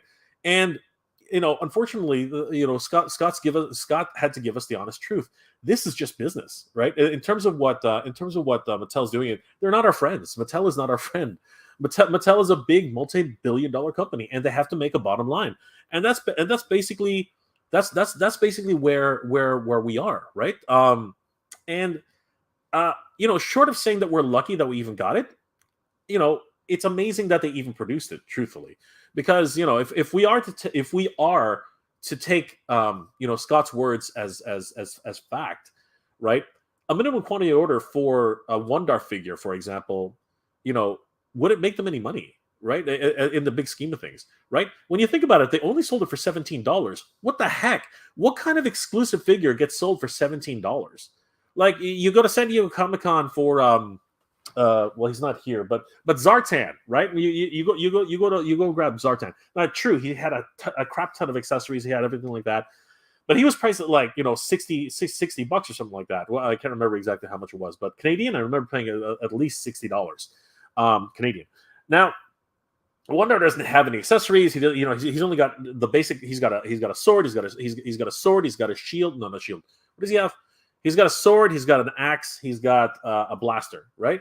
And then he's got his what's it called, his straps and the figure itself. $17 for that? Wow, that's amazing. And you know what? The minimum quantity order on that for them to actually make a profit, God knows, right? It sold out in 3 minutes. The hype train around it was ridiculous. I didn't get a chance to ask Scott about the leaks, right? The contraband that was out there, and what where that came from. It would have been nice to find out his opinion on that. But you know what? At the end of the day, it's crazy how that looks, right? And that's really where I was hoping to get an answer for, and we sort of did. How does this look on the company Mattel? Because the fans are judging the fans are judging the company, and Scott basically says, to them it's not really that much. It's the cost of doing business. That's exactly what he said, and that's an unfortunate truth. I have to accept. I do have to accept that as a truth. Being involved in multiple different productions, not toy productions, but the reality is, if you don't meet your minimum quantity, or if you don't meet your bottom line, and you're not making a profit, why are you doing it? Right? If you're not making money off the profit off the thing, why are you doing it? For goodwill? For for fans to be for the loyalty of the fans? Yeah, I get where that could be very, very helpful, and in terms of an adult collectible market, that's actually a really important thing. But I think that's where Super 7 and at one time NECA, and what's another small boutique brand right now? Any of these smaller boutique brands that have these licenses that are making them made to order. That's why they're $50 and up. You know what I mean? Because the minimum quantity order for them is so low that they can't afford to get the price all the way down to $17. They just can't do it, right? And the fact that Wun-Dar was able to come out, he's probably only be able to come out because he's already based off a character which is He-Man. They just did a palette swap, which cost them a little extra money, and that's actually why he's $70 and not $14. Well, I guess all of them are $17 now, but these, what I'm saying. I think Koldar, when you really think about it, he's all brand new. Like, a lot of it is brand new tooling, his helmet, his shoes, his shin pads. I think he actually is a more expensive product than Wun-Dar in that level, and a lot of people agree with have mentioned the fact. I didn't want to center out. It doesn't seem like he's in the chat anymore either. But I didn't want to center out. Where is he? Yeah, it looks like he's left. Here he is. I didn't want to center out Mason J. But like for the whole live stream, Mason, you were challenging Scott, and you were hoping that he'd answer you. But the reality is, the man's not going to answer you. Not in this forum. Not at this time. We're talking about a specific, topic. We're talking about, at a specific time, and we're all here for the same. Most of us were here for the same reason, to find out why, right? To try and get some answers, right? And challenging Scott to produce documents and prove what he's saying. I get it. I know what you're asking for. He may not have documents. This is just the reality. Let's be perfectly honest. Take everything Scott says as hearsay. It's just one man. It's his opinion. He always says that, right? But you know what? Just take it as that. Take it on the surface value, because really, unless an executive from Mattel is going to come down and like do a live stream, unless a brand manager from Mattel is going to come down and say, yeah, Scott is absolutely right. That's exactly the way it happened, and no one should refute him. No, it's all hearsay. It is all Scott's opinion. Right? And that's why I brought him here. I brought him here to voice his opinion, because I want to find out what he thinks. Right? So, like, I'm going to put a pin on that right now. Mason J, thank you. Thank you for being here today. And thank you for trying to, I guess, put some validity in what's going on, and challenge Scott. Thank you. Thank you for that. You know what? I'm going to say that, but I was not going to highlight your comments during the stream. I just wasn't, because we're here to be positive. We're not here to be negative, right? And you know what? I hope you can take that constructively, right? Because realistically, this channel is about positivity. It's about the love of toys. This community is all about that, and you're part of this community, and we appreciate that. So please continue to question. That's not something I'm not telling everybody. Continue to question. Continue to make observations. Like I myself have often wondered, I'm gonna come out and say this right now. I myself have often wondered why Scott keeps saying that Motu's not going to come back in 2023, right? I keep saying, you know what? It seems like they're committed to doing it, Scott. They've made announcements, they've done this, and I as a fan, God, I want them to continue into 2023. I want too bad. I want another version of Mosquito, I guess. I want I want a spy door. I want a spy door. I want vehicles. I want the Evil Horde set. I want Eternia. I want I want Snake Mountain, for crying out loud. But looking at the whole climate and the way toys are right now, I have to admit, Master Universe is clogging a lot of the certain specific figures of Master Universe are just warming the shelves, warming the pegs. Castle Grayskull is on clearance everywhere. You guys are going to see some shocking stuff when I post up my next hunting video for Castle Grayskull and for a few of the other Motu items. You're going to see some shocking things coming up soon. But the reality is that Scott is just one person, okay, and he happened to have worked with Mattel, and we're all looking for answers. That's really what it boils down to. And Scott, his opinions are exactly that. They're his opinions, and we have to treat them as such. They are hearsay, right? If you choose to believe them, if you choose to take his advice, if you choose to believe what he's saying, then you're good. If you want to question that, absolutely question everything. That's one thing I think I should clarify right now. Question everything, right? But don't do it in a forum where we're here to share, right? Don't banter a man when he's trying to, just be part of a live stream, which, is about trying to find the answers to the questions, right? And we're all here for one specific reason. Honestly, if you're going to challenge a person, definitely. And I understand he hasn't answered you, whatever, but could it be that you keep pestering the man? I mean, is that something to, consider? I don't know. I'm not, judging anybody. But at the end of the day, this was not the place to do it, my friend. Mason J, I appreciate you being here. I appreciate you being part of the community. Thank you for coming onto the live stream. It was a pleasure to have you. Seriously, it really was. But honestly, I wasn't going to highlight your comments during the stream. It just didn't. It was not conducive, to keeping the flow going. And to my credit, I did actually put a couple of your comments on the screen. You can go back and watch it. So it's not like I wasn't trying to be fair. I really was. Anyway, guys, this has been an amazing day. Scott is a wonderful guest, and I want to thank everybody for joining us here today. It was, we sort of got the answers we wanted. We sort of got the answers that we were looking for. Unfortunately, in a lot of ways, they weren't the answers that we wanted. But this is what toy collecting is. This is what life is. This is what it is to be in business. So, yeah, man, it's rough. It's rough to think about it. It's rough to have to go through all these emotional roller coasters of being able to miss out on an order in 3 minutes, then seemingly have it returned to you in almost for 45 minutes, get your order in, and then having it literally the rug taken right out from under you. You slam your head on, you literally crack your head on the pavement, and Mattel, the follow-up email makes it seem as if Mattel's standing over you, laughing at you, and throwing you a $10 coupon to spend at their at their store. Wow, what a way to treat your clients, right?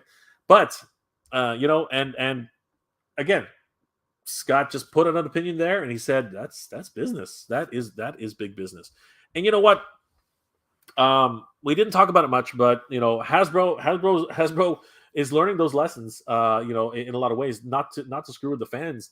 Even Star Wars has learned that lesson as well, right? Because you know what, the fans are the people who buy your stuff, right? We are the ones who are buying your stuff.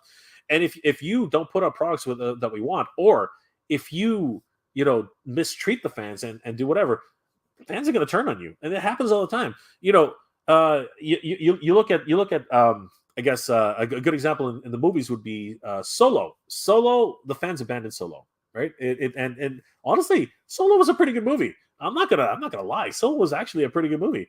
And it suffered. Why? Because fans were really upset with what happened in episode what was it 7, 8, I guess it's 8. Yeah, fans are upset what happened in episode 8. What was it called again? Anyway, it doesn't matter. And that was the fallout. And then now, we look at the Rancor, and yeah, fans are like, no, we're not buying that. You got to be kidding me! Like a bunch of bones. What are you? What is this? A joke to you guys? A Gamorrean guard. We already got that. That kind of thing. And look at Reva's lightsaber. No stretch goals at all. Yeah, it's doing really well. 500 free, like $599, isn't it? $600, like, or is it $500? Somebody tell me in the comment section. Like, a lightsaber with a crowdsourced project with no stretch goals. Great idea, Hasbro. Great idea. But the model which Mattel put forward, with what's it called? A limited product with quantity, and you know what? Having contraband out there just to drum up fever pitch, I stand by that. By the way, I'm totally the opinion of that. Not such a great move, right? Not such a great move at all. Okay, guys, I'm gonna try. Like the chat is booming. It's hopping like crazy. Yves Landert, thank you again for coming tonight. I know it's late where you are, my friend. Thank you, Jay. It was a pleasure to listen. Waiting for your next video. Have to leave. Have a great day. Thank you so much. Yves. I'm sorry, I can't pronounce. I don't know how to pronounce that. But Yves was watching all the way from Switzerland. What an amazing privilege. Thank you so much. God Ravage. Scott doesn't know shit. He's somebody who worked at Mattel like a century ago and can't even get Mattel to answer his calls.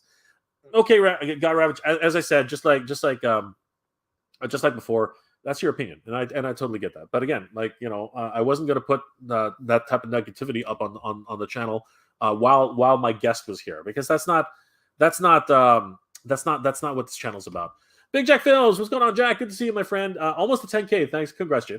Thanks, buddy. I'm not quite there yet, but I appreciate it, bud. Thank you so much. You're one of the reasons why we got here, buddy. Guys, if you haven't already, check out Big Jack Films on YouTube. He does amazing reviews on retro, what's thrifting, and of course, Godzilla and a huge King Kong fan. Definitely check out Big Jack Films. Awesome support of the channel. Thank you, Jack. Really appreciate it. And one day we got to go thrifting, my friend. One day we got to go thrifting. It's going to be awesome. Unicorns Left Nut. I have the same criticism of Scott that Mason has. I really don't appreciate the constant negativity he has towards Origins. Yeah, but Unicron, it's not a if you really look at it, I'm not sure if it's really negativity. I think it's more over he's trying to just say, expect this. Expect the line to be gone by 2023. That's not negativity. That's just him, making a prediction, right? And again, take it with a grain of salt. And let's admit it. You're watching his channel, right? I mean, like you're trying to find information about something. Otherwise, how would why would that opinion still be there, right? Because Scott's actually said multiple times after that, said, yeah, well, you know what? It's possible that they extended the contract. He's actually come out and said that, right? So, I get it. One hot take should not condemn a person. That's the way I look at it anyway. OG Geis, Mason J should invite Scott to a live interview. Yes, why not? That's perfectly. Think when you think about it, Geek Dad Life invited Scott and Michael French into a debate, because Michael had a hot take on Scott, a whole video on Scott, and took him to task. And Scott, as gracious as he was, he actually accepted, and they went at it, man. I watched that whole thing, and I was like, whoa, these guys came prepared. These guys came on point. I couldn't believe it. Like references, citing passages on different websites and different forums and specific video time codes. And Scott, he was on point too, man. It was a fascinating look at two people who were debating each other. Just a fascinating look. And short of being at a college, I had no idea you could come that prepared. That was insane. I could not believe it. They were both going at each other. It was ridiculous. Absolutely nuts. The Indo Nerd, Motu has 5 years minimum. Whoever says anything less is crazy. Oh man, again, that's an opinion. That's an opinion. Snell World, Mega J. He was brand manager of the brand for 10 years, and he signed an NDA, which means he could get in deep trouble and be blacklisted in the industry. Yes, this is true. If he says something which a lawyer doesn't like, he can easily get in trouble. So the fact that he goes through this stuff and very cherry picks what he says, that's something that anybody who values their livelihood would do the same. Carlos, even in the face of the fact that Wun-Dar was announced as a Creations exclusive, Scott prefers his theory that it's an SDCC overstock dump. Scott is an interesting cat. Yeah, I'm not going to say whether Scott was right or wrong. I mean, again, it's his opinion, and we all have to like multiple times I've said this. Question everything. Ask Scott. What are you talking about, right? Which is what we try to do. We try to solve something here, right? But I can sort of see his point. Whether it was SDCC, I actually sort of prefer to think it was PowerCon. I think that they were gearing up for PowerCon because that would have been like those two things make the most sense for PowerCon, right? A Coldar and a Wun-Dar. They actually make way more sense for PowerCon than they would San Diego Comic-Con. Because the push for this year is no longer Motu, right? If they were going to do an exclusive for Motu, it would have probably been Revelations or Revolutions. Sorry, it probably would have been a Revolutions exclusive to hype up, the upcoming television series. That I think makes more sense. I think that the Coldar and the Wun-Dar were probably more for a little later in the year for PowerCon. I think that actually makes more sense. But Scott, being a Scott, he probably just being the first convention out in the week in the month, he just sort of said pulled it out of the air and said San Diego Comic Con, and I get that, but it's an opinion. It's an opinion. That's what he believes, and so be it, right? But is it harder to believe that than it is to think that Mattel really loves us as fans and they want to reward us, with a figure. For an anniversary, I think that both have merit. I think that they do, but realistically, when you think about it, there was very little fanfare for any of these, right? Even Triclops, to a certain degree, didn't really have that much fanfare, but it was done to coincide with, what's it called, with the really the fallout of what happened at PowerCon, right? So yeah, they all took the advantages and pushed all that product out at the same time. But now with Coldar and Wun-Dar, it does seem kind of weird that they really didn't shout it out to the mountains, right? Like a lot of people had to do a lot of sleuthing to figure out this information, and luckily a lot of people from the YouTube community stepped up and really got people the message. News groups were able to find out through press releases the day before. Right. And then with Wun-Dar, that was at a fever pitch. Everyone was like on bated breath to figure out what's happening with him. So that's what happens. Anonymous Dude 123, you're a fair man, Jay. Well, thank you, Anonymous. I try to be. I really do. Mike Smith, boss man. James Sarapio, Anonymous Dude 123. If you're able to display a NECA or Super 7 without a toy breaking a joint, keep it there. You've been lucky. This is true. Mike Smith, for the love of all things, please give us a Moss Man. I don't know, man. Robo might not like that. Oh, that's true, man. Sean Harrell, what's going on, my friend? I hope you're feeling better. Snell, this is the anniversary year for Motu. For the Motu movie, Mattel wouldn't take advantage of this at the Comic-Con with being a cult classic, and Dolph Lundgren and Langella look at it with fondness. Yes, it is. But the reality is, I think that Mattel also does consider it to be a failure, and if it wasn't for fans like us, and really when you think about it, Super 7 really came through in creating the Stout collection, like an amazing collection of bar none, and congratulations to anybody who actually has them. What a wonderful collection, seriously. Black Phoenix 77, I hope Origins doesn't end before we get Mossman and Extendar. I'm hoping so too, and that is the truth. Speaking moistly, I just bought 2 Clamp Champs for $5 the other day. Great price for customs. Absolutely, that's excellent. Congratulations, my friend. Check your WalMarts, everybody. Things are going on clearance. OG Geis, Scott has based that opinion off of decades of old knowledge. True. This is absolute truth. No one's denying that. We're gonna get back to true. Comedy at the pool. We need Mossman Origins. Yes, we do need Mossman Origins. Christoph Kenneth. Just like when Motu Origins came out, they shelf warmed when I was young.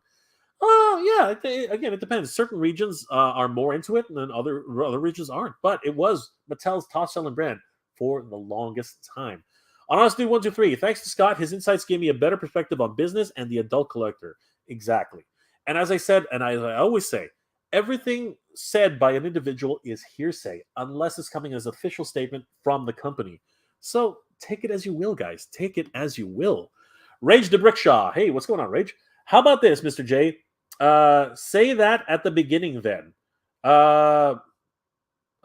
Sorry, you kind of lost me. What do you mean? Say what, Rage? I'm not 100% sure what you mean. If you're talking about the fact that that everyone should question everything, I don't think that's something that realistically that's a lesson that everyone should learn, right? Everyone needs to question. Everyone always needs to question everything. Don't take everything at face value. It's just not the way things should be. But sorry, don't take everything as fact. Do not take everything as fact. Take it at face value. I don't know why.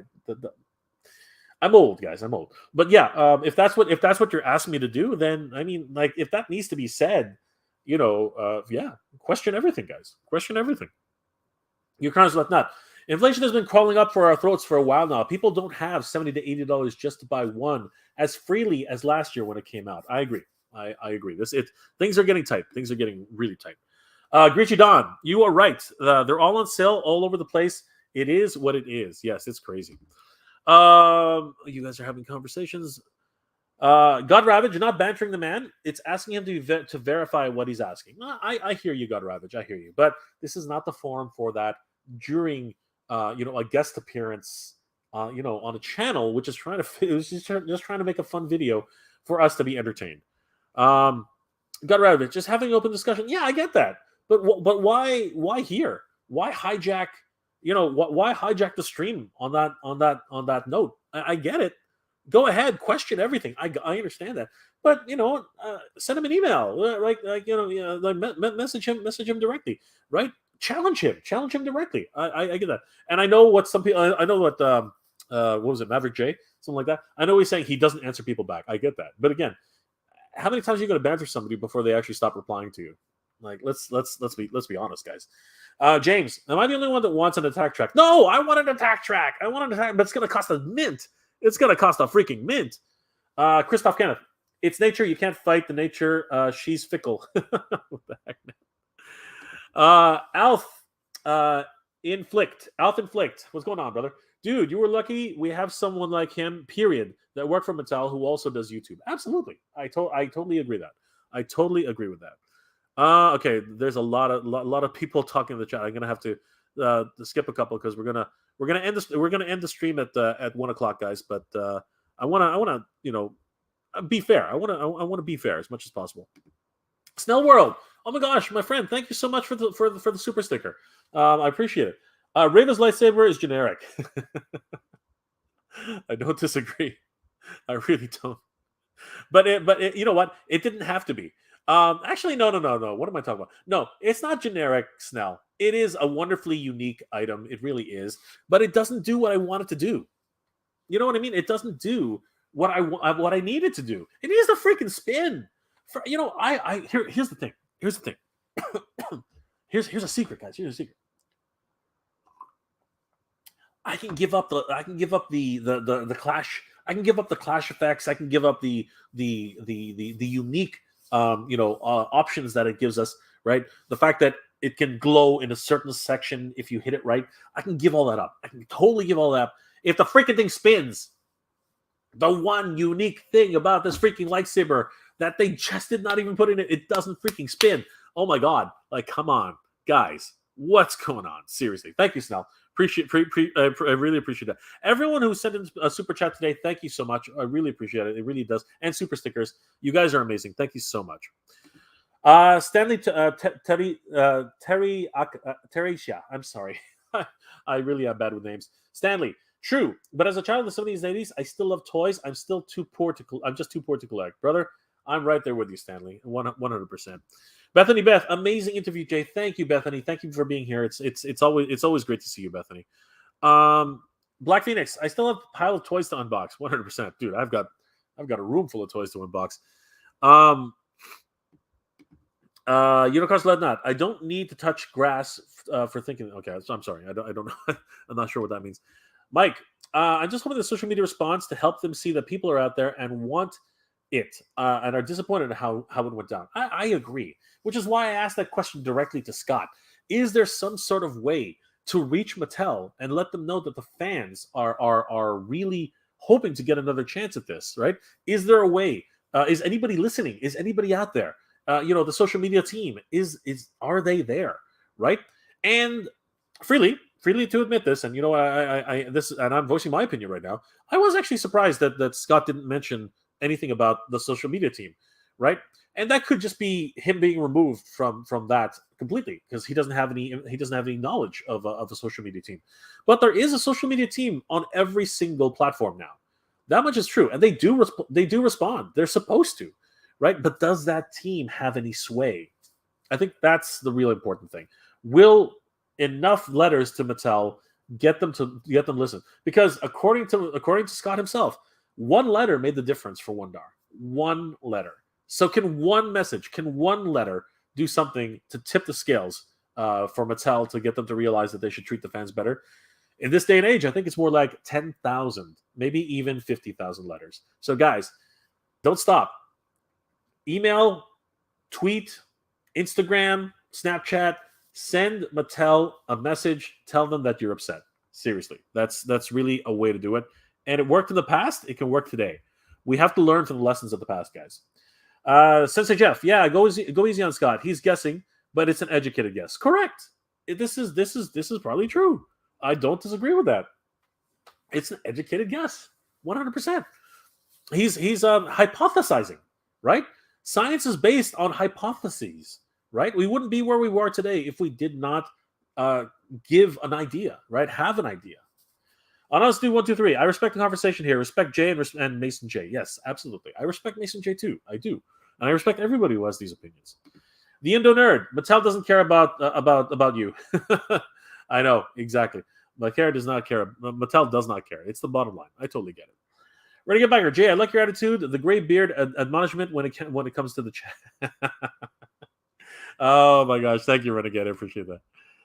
Black Phoenix at James. I need to find space for them all. Yes, we all do. Northman Nomad. No toy corpse is your friend. Okay. Toy corpse. I appreciate that. Berkey Allen. Berkey Allen, good to see you, my friend. Scott comes with a lot of experience. It's worth something. Absolutely. Thank you, Berkey. Appreciate that. Storyline Studios. We're just a buck for the companies that don't care in fans. Yes, this is true. In a lot of ways, that is true. They give us such wonderful things. They give us such beautiful, beautiful things to collect, right? They give us, all these wonderful creations. But at the end of the day, it's all about business, guys. It really is. It's all about the bottom line. And don't hate them for that. Don't hate them for that. Don't hate them for wanting to make a company. Don't. Unicorns Left Night. Comic Triclops, Koldar, and Wun-Dar are all $17. Exactly. They're all $17. I was thinking that they were $14.99. But I guess that's where the exclusive price is. But it's nowhere near like $30 for an exclusive at Comic-Con. Geechee Don, Cold Hard Truth. If everyone could have it, it wouldn't be exclusive or collectible. You can't have them all. This is true, Geechee Don. Absolutely. Let's see. All right, God Ravage. Here we go. He had a problem with Origins Leech sticking to the walls. Yeah, but really, are you going to stick on that? Yeah. I don't like ketchup in my spaghetti. Come on, seriously, dude. I get what you're saying, but people are free to have opinions. People are free to have opinions. I get it. I totally get it. Unicorns Left Nut. Inflation. Oh no, wait, I did that one right. All right, guys. These are going to be the last couple of comments before we end the stream. Anonymous dude, 1, 2, 3. I feel bad for the HasLab. Don't feel bad for someone having given it a shot and not made it. That's why it's called giving it a shot. And I totally get it. There's a lot of money to be lost there. There's a lot of money to be made everywhere else. But in a lot of ways, the way HasLab has been, doing their HasLabs, they got to be smarter about it, right? A bunch of bones, a figure that's already been released, and then releasing the one thing everyone wants right at the end for the HasLab Rancor. It seems really, really disingenuous. And now I'm just going to come out and say it. I'm going to back the his tank, but what the freak? Like, seriously, the last 2 stretch goals have been absolutely horrendous. The missiles without blast effects, what the heck, right?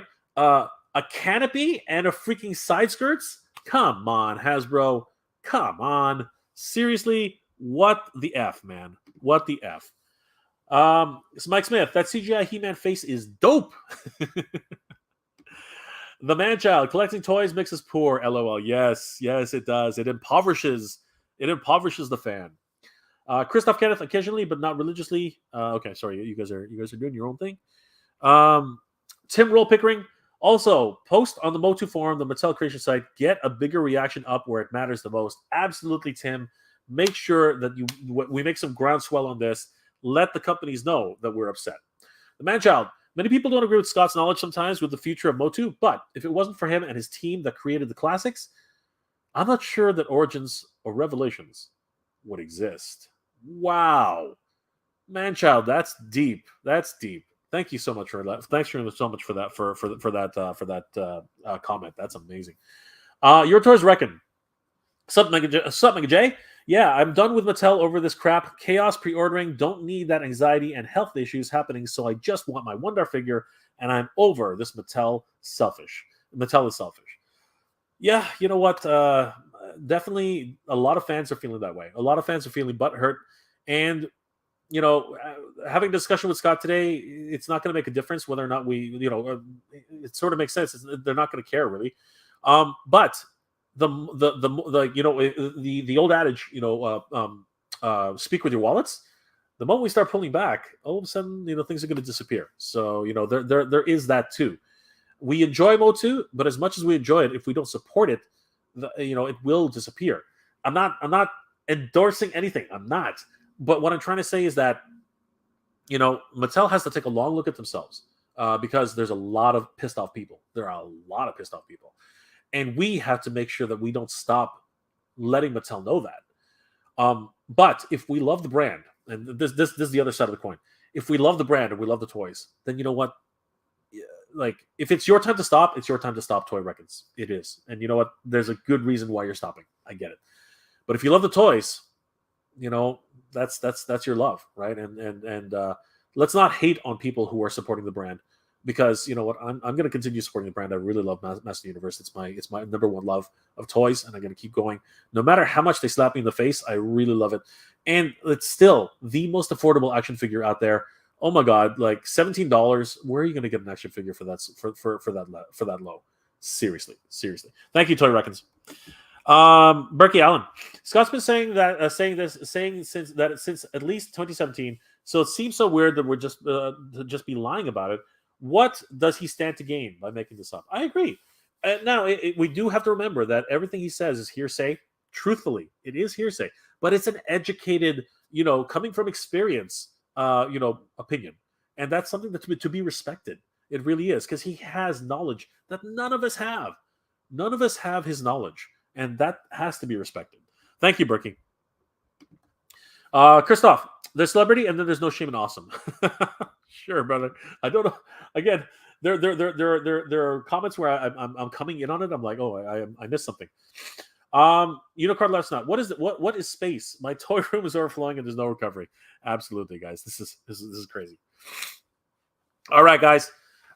Thank you again for coming and joining me on this chat. It has been an amazing discussion. Thank you so much. Thank you to everybody who did comment, even the ones that were very critical of Scott. Thank you. We really do appreciate you coming and joining the stream. It really was an amazing afternoon. Thank you so much, guys, for being here. Everybody who did do a super chat, my God, thank you so much. You guys are amazing. Thank you. I really appreciate it. Every little bit counts. It's not necessary, but thank you guys so much. It's gonna take me a while to find all your names if I had to go back. So I did mention you during the super chat. So please know I really do appreciate all the support. Snell World, everybody who contributed, thank you so much. let's do a last few comments before we log off from the stream. Your Toys Reckon, you're welcome, no problem. Would never have hate on this on this stupid company, but won't support them now or ever, or even praise them for doing this crap to us for pre-orders. Absolutely, I completely agree with you. It really is kind of disingenuous, and I was not happy when it happened. Everyone saw that. I was actually really, really pissed off. So thank you, Your Toys Reckon. Absolutely. James, Ken, that's still a decent walk here. Christoph, everyone like and subscribe. Thank you, Christoph. I really appreciate it. You're amazing, my friend. Pop Actor, I'm driving to Mattel headquarters personally. I will park in the CISO's reserved parking space just for laughs and demand Snake Mountain. Pop Actor, you have my support. Absolutely, brother. We will send you sandwiches and drinks. Absolutely. Thank you so much, brother. I know you're joking. Carlos, good Caceres? I'm sorry, my friend. I hope I pronounced that right. Carlos Caceres. Mattel gave us a $10 credit for a $17 figure issue. It seems unlikely they will offer more. Absolutely. And it did feel like a kick in the teeth, to be perfectly honest with you. Speaking moistly, happy Canada Day. Oh my God, yes. Happy Canada Day to everybody, all the Canadians out there. Happy Canada Day. What kind of Canadian am I? I'm wearing red for crying out loud, and I did that specifically because it's freaking Canada Day. Ah, God. Happy Canada Day to all the Canadians out there. Thank you so much, guys. Christoph, good job, guys. Happy Canada Day. 100% happy Canada Day, everybody. Right, Ken. 10-minute drive. Wow. Mike Smith, have a good day, Jay. Thanks for the stream. We need more info if there's any new updates on Wun-Dar. Yes, absolutely. I'm going to try and keep everybody informed as much as possible. Red Foreman, yes, absolutely. Red Foreman, what a champ. Thank you so much, Red Foreman, for all the support, all the super chats. My God, thank you so much. You are an awesome guy. The Man-Child, thank you for your super chat again. Thank you so much, the Man-Child. You're awesome. Thank you. No, you're welcome. No problem. Rage D. Brackshaw. Oh, please, man. Okay, easy, guys. Easy. Again, we're trying to be civil to everybody. Pop Back Direct. Is Canada Day already? You're funny, brother. Snell's World. Where's my Night Raven? I know, right? Exactly. Okay, I'm gonna have to. Sorry, guys. I'm gonna have to move faster. And pay your gas 100%. If you make the trip and you do what you're gonna say, do a GoFundMe. I'll definitely put in a few bucks. Rage the Brickshot, not you, Jay. Don't worry, brother. Again, like I said, we all just gotta be civil to each other. Carlos, thanks, Jay, for doing Toy Gods work. I wish I was part of those Toy Gods. They sway in different ways. Snell's World. I think Scott forgets most collectors have kids that also collect. This is true. Black Phoenix, Canada. Thank you very much. Christoph, James, look up the Joe Milgori D&D game room. I will. I'm gonna have to pin your comment. Let's see here. What else we got? Last couple comments. Really, seriously this time. Black Phoenix. Pop Actor, shame. Kids are a real drain on the finances. Too funny, guys. Mega Man Blade. If there's a silver lining, fans have been making their own creative custom Wun-Dars, myself included. Absolutely. It can always be done. Man-Child, anytime. Thank you again, my brother. Pop Actor Rick, the Man-Child, you are busy next week. Let's drive. If you're not busy this week, let's drive there together. Absolutely. Black Phoenix, kids don't care about Origins. They're just too busy playing Fortnite. You know what? I happen to know a whole bunch of kids who love, and I'm talking like 10 and 12-year-olds who love Motu. And don't tell me I'm lying because I know them.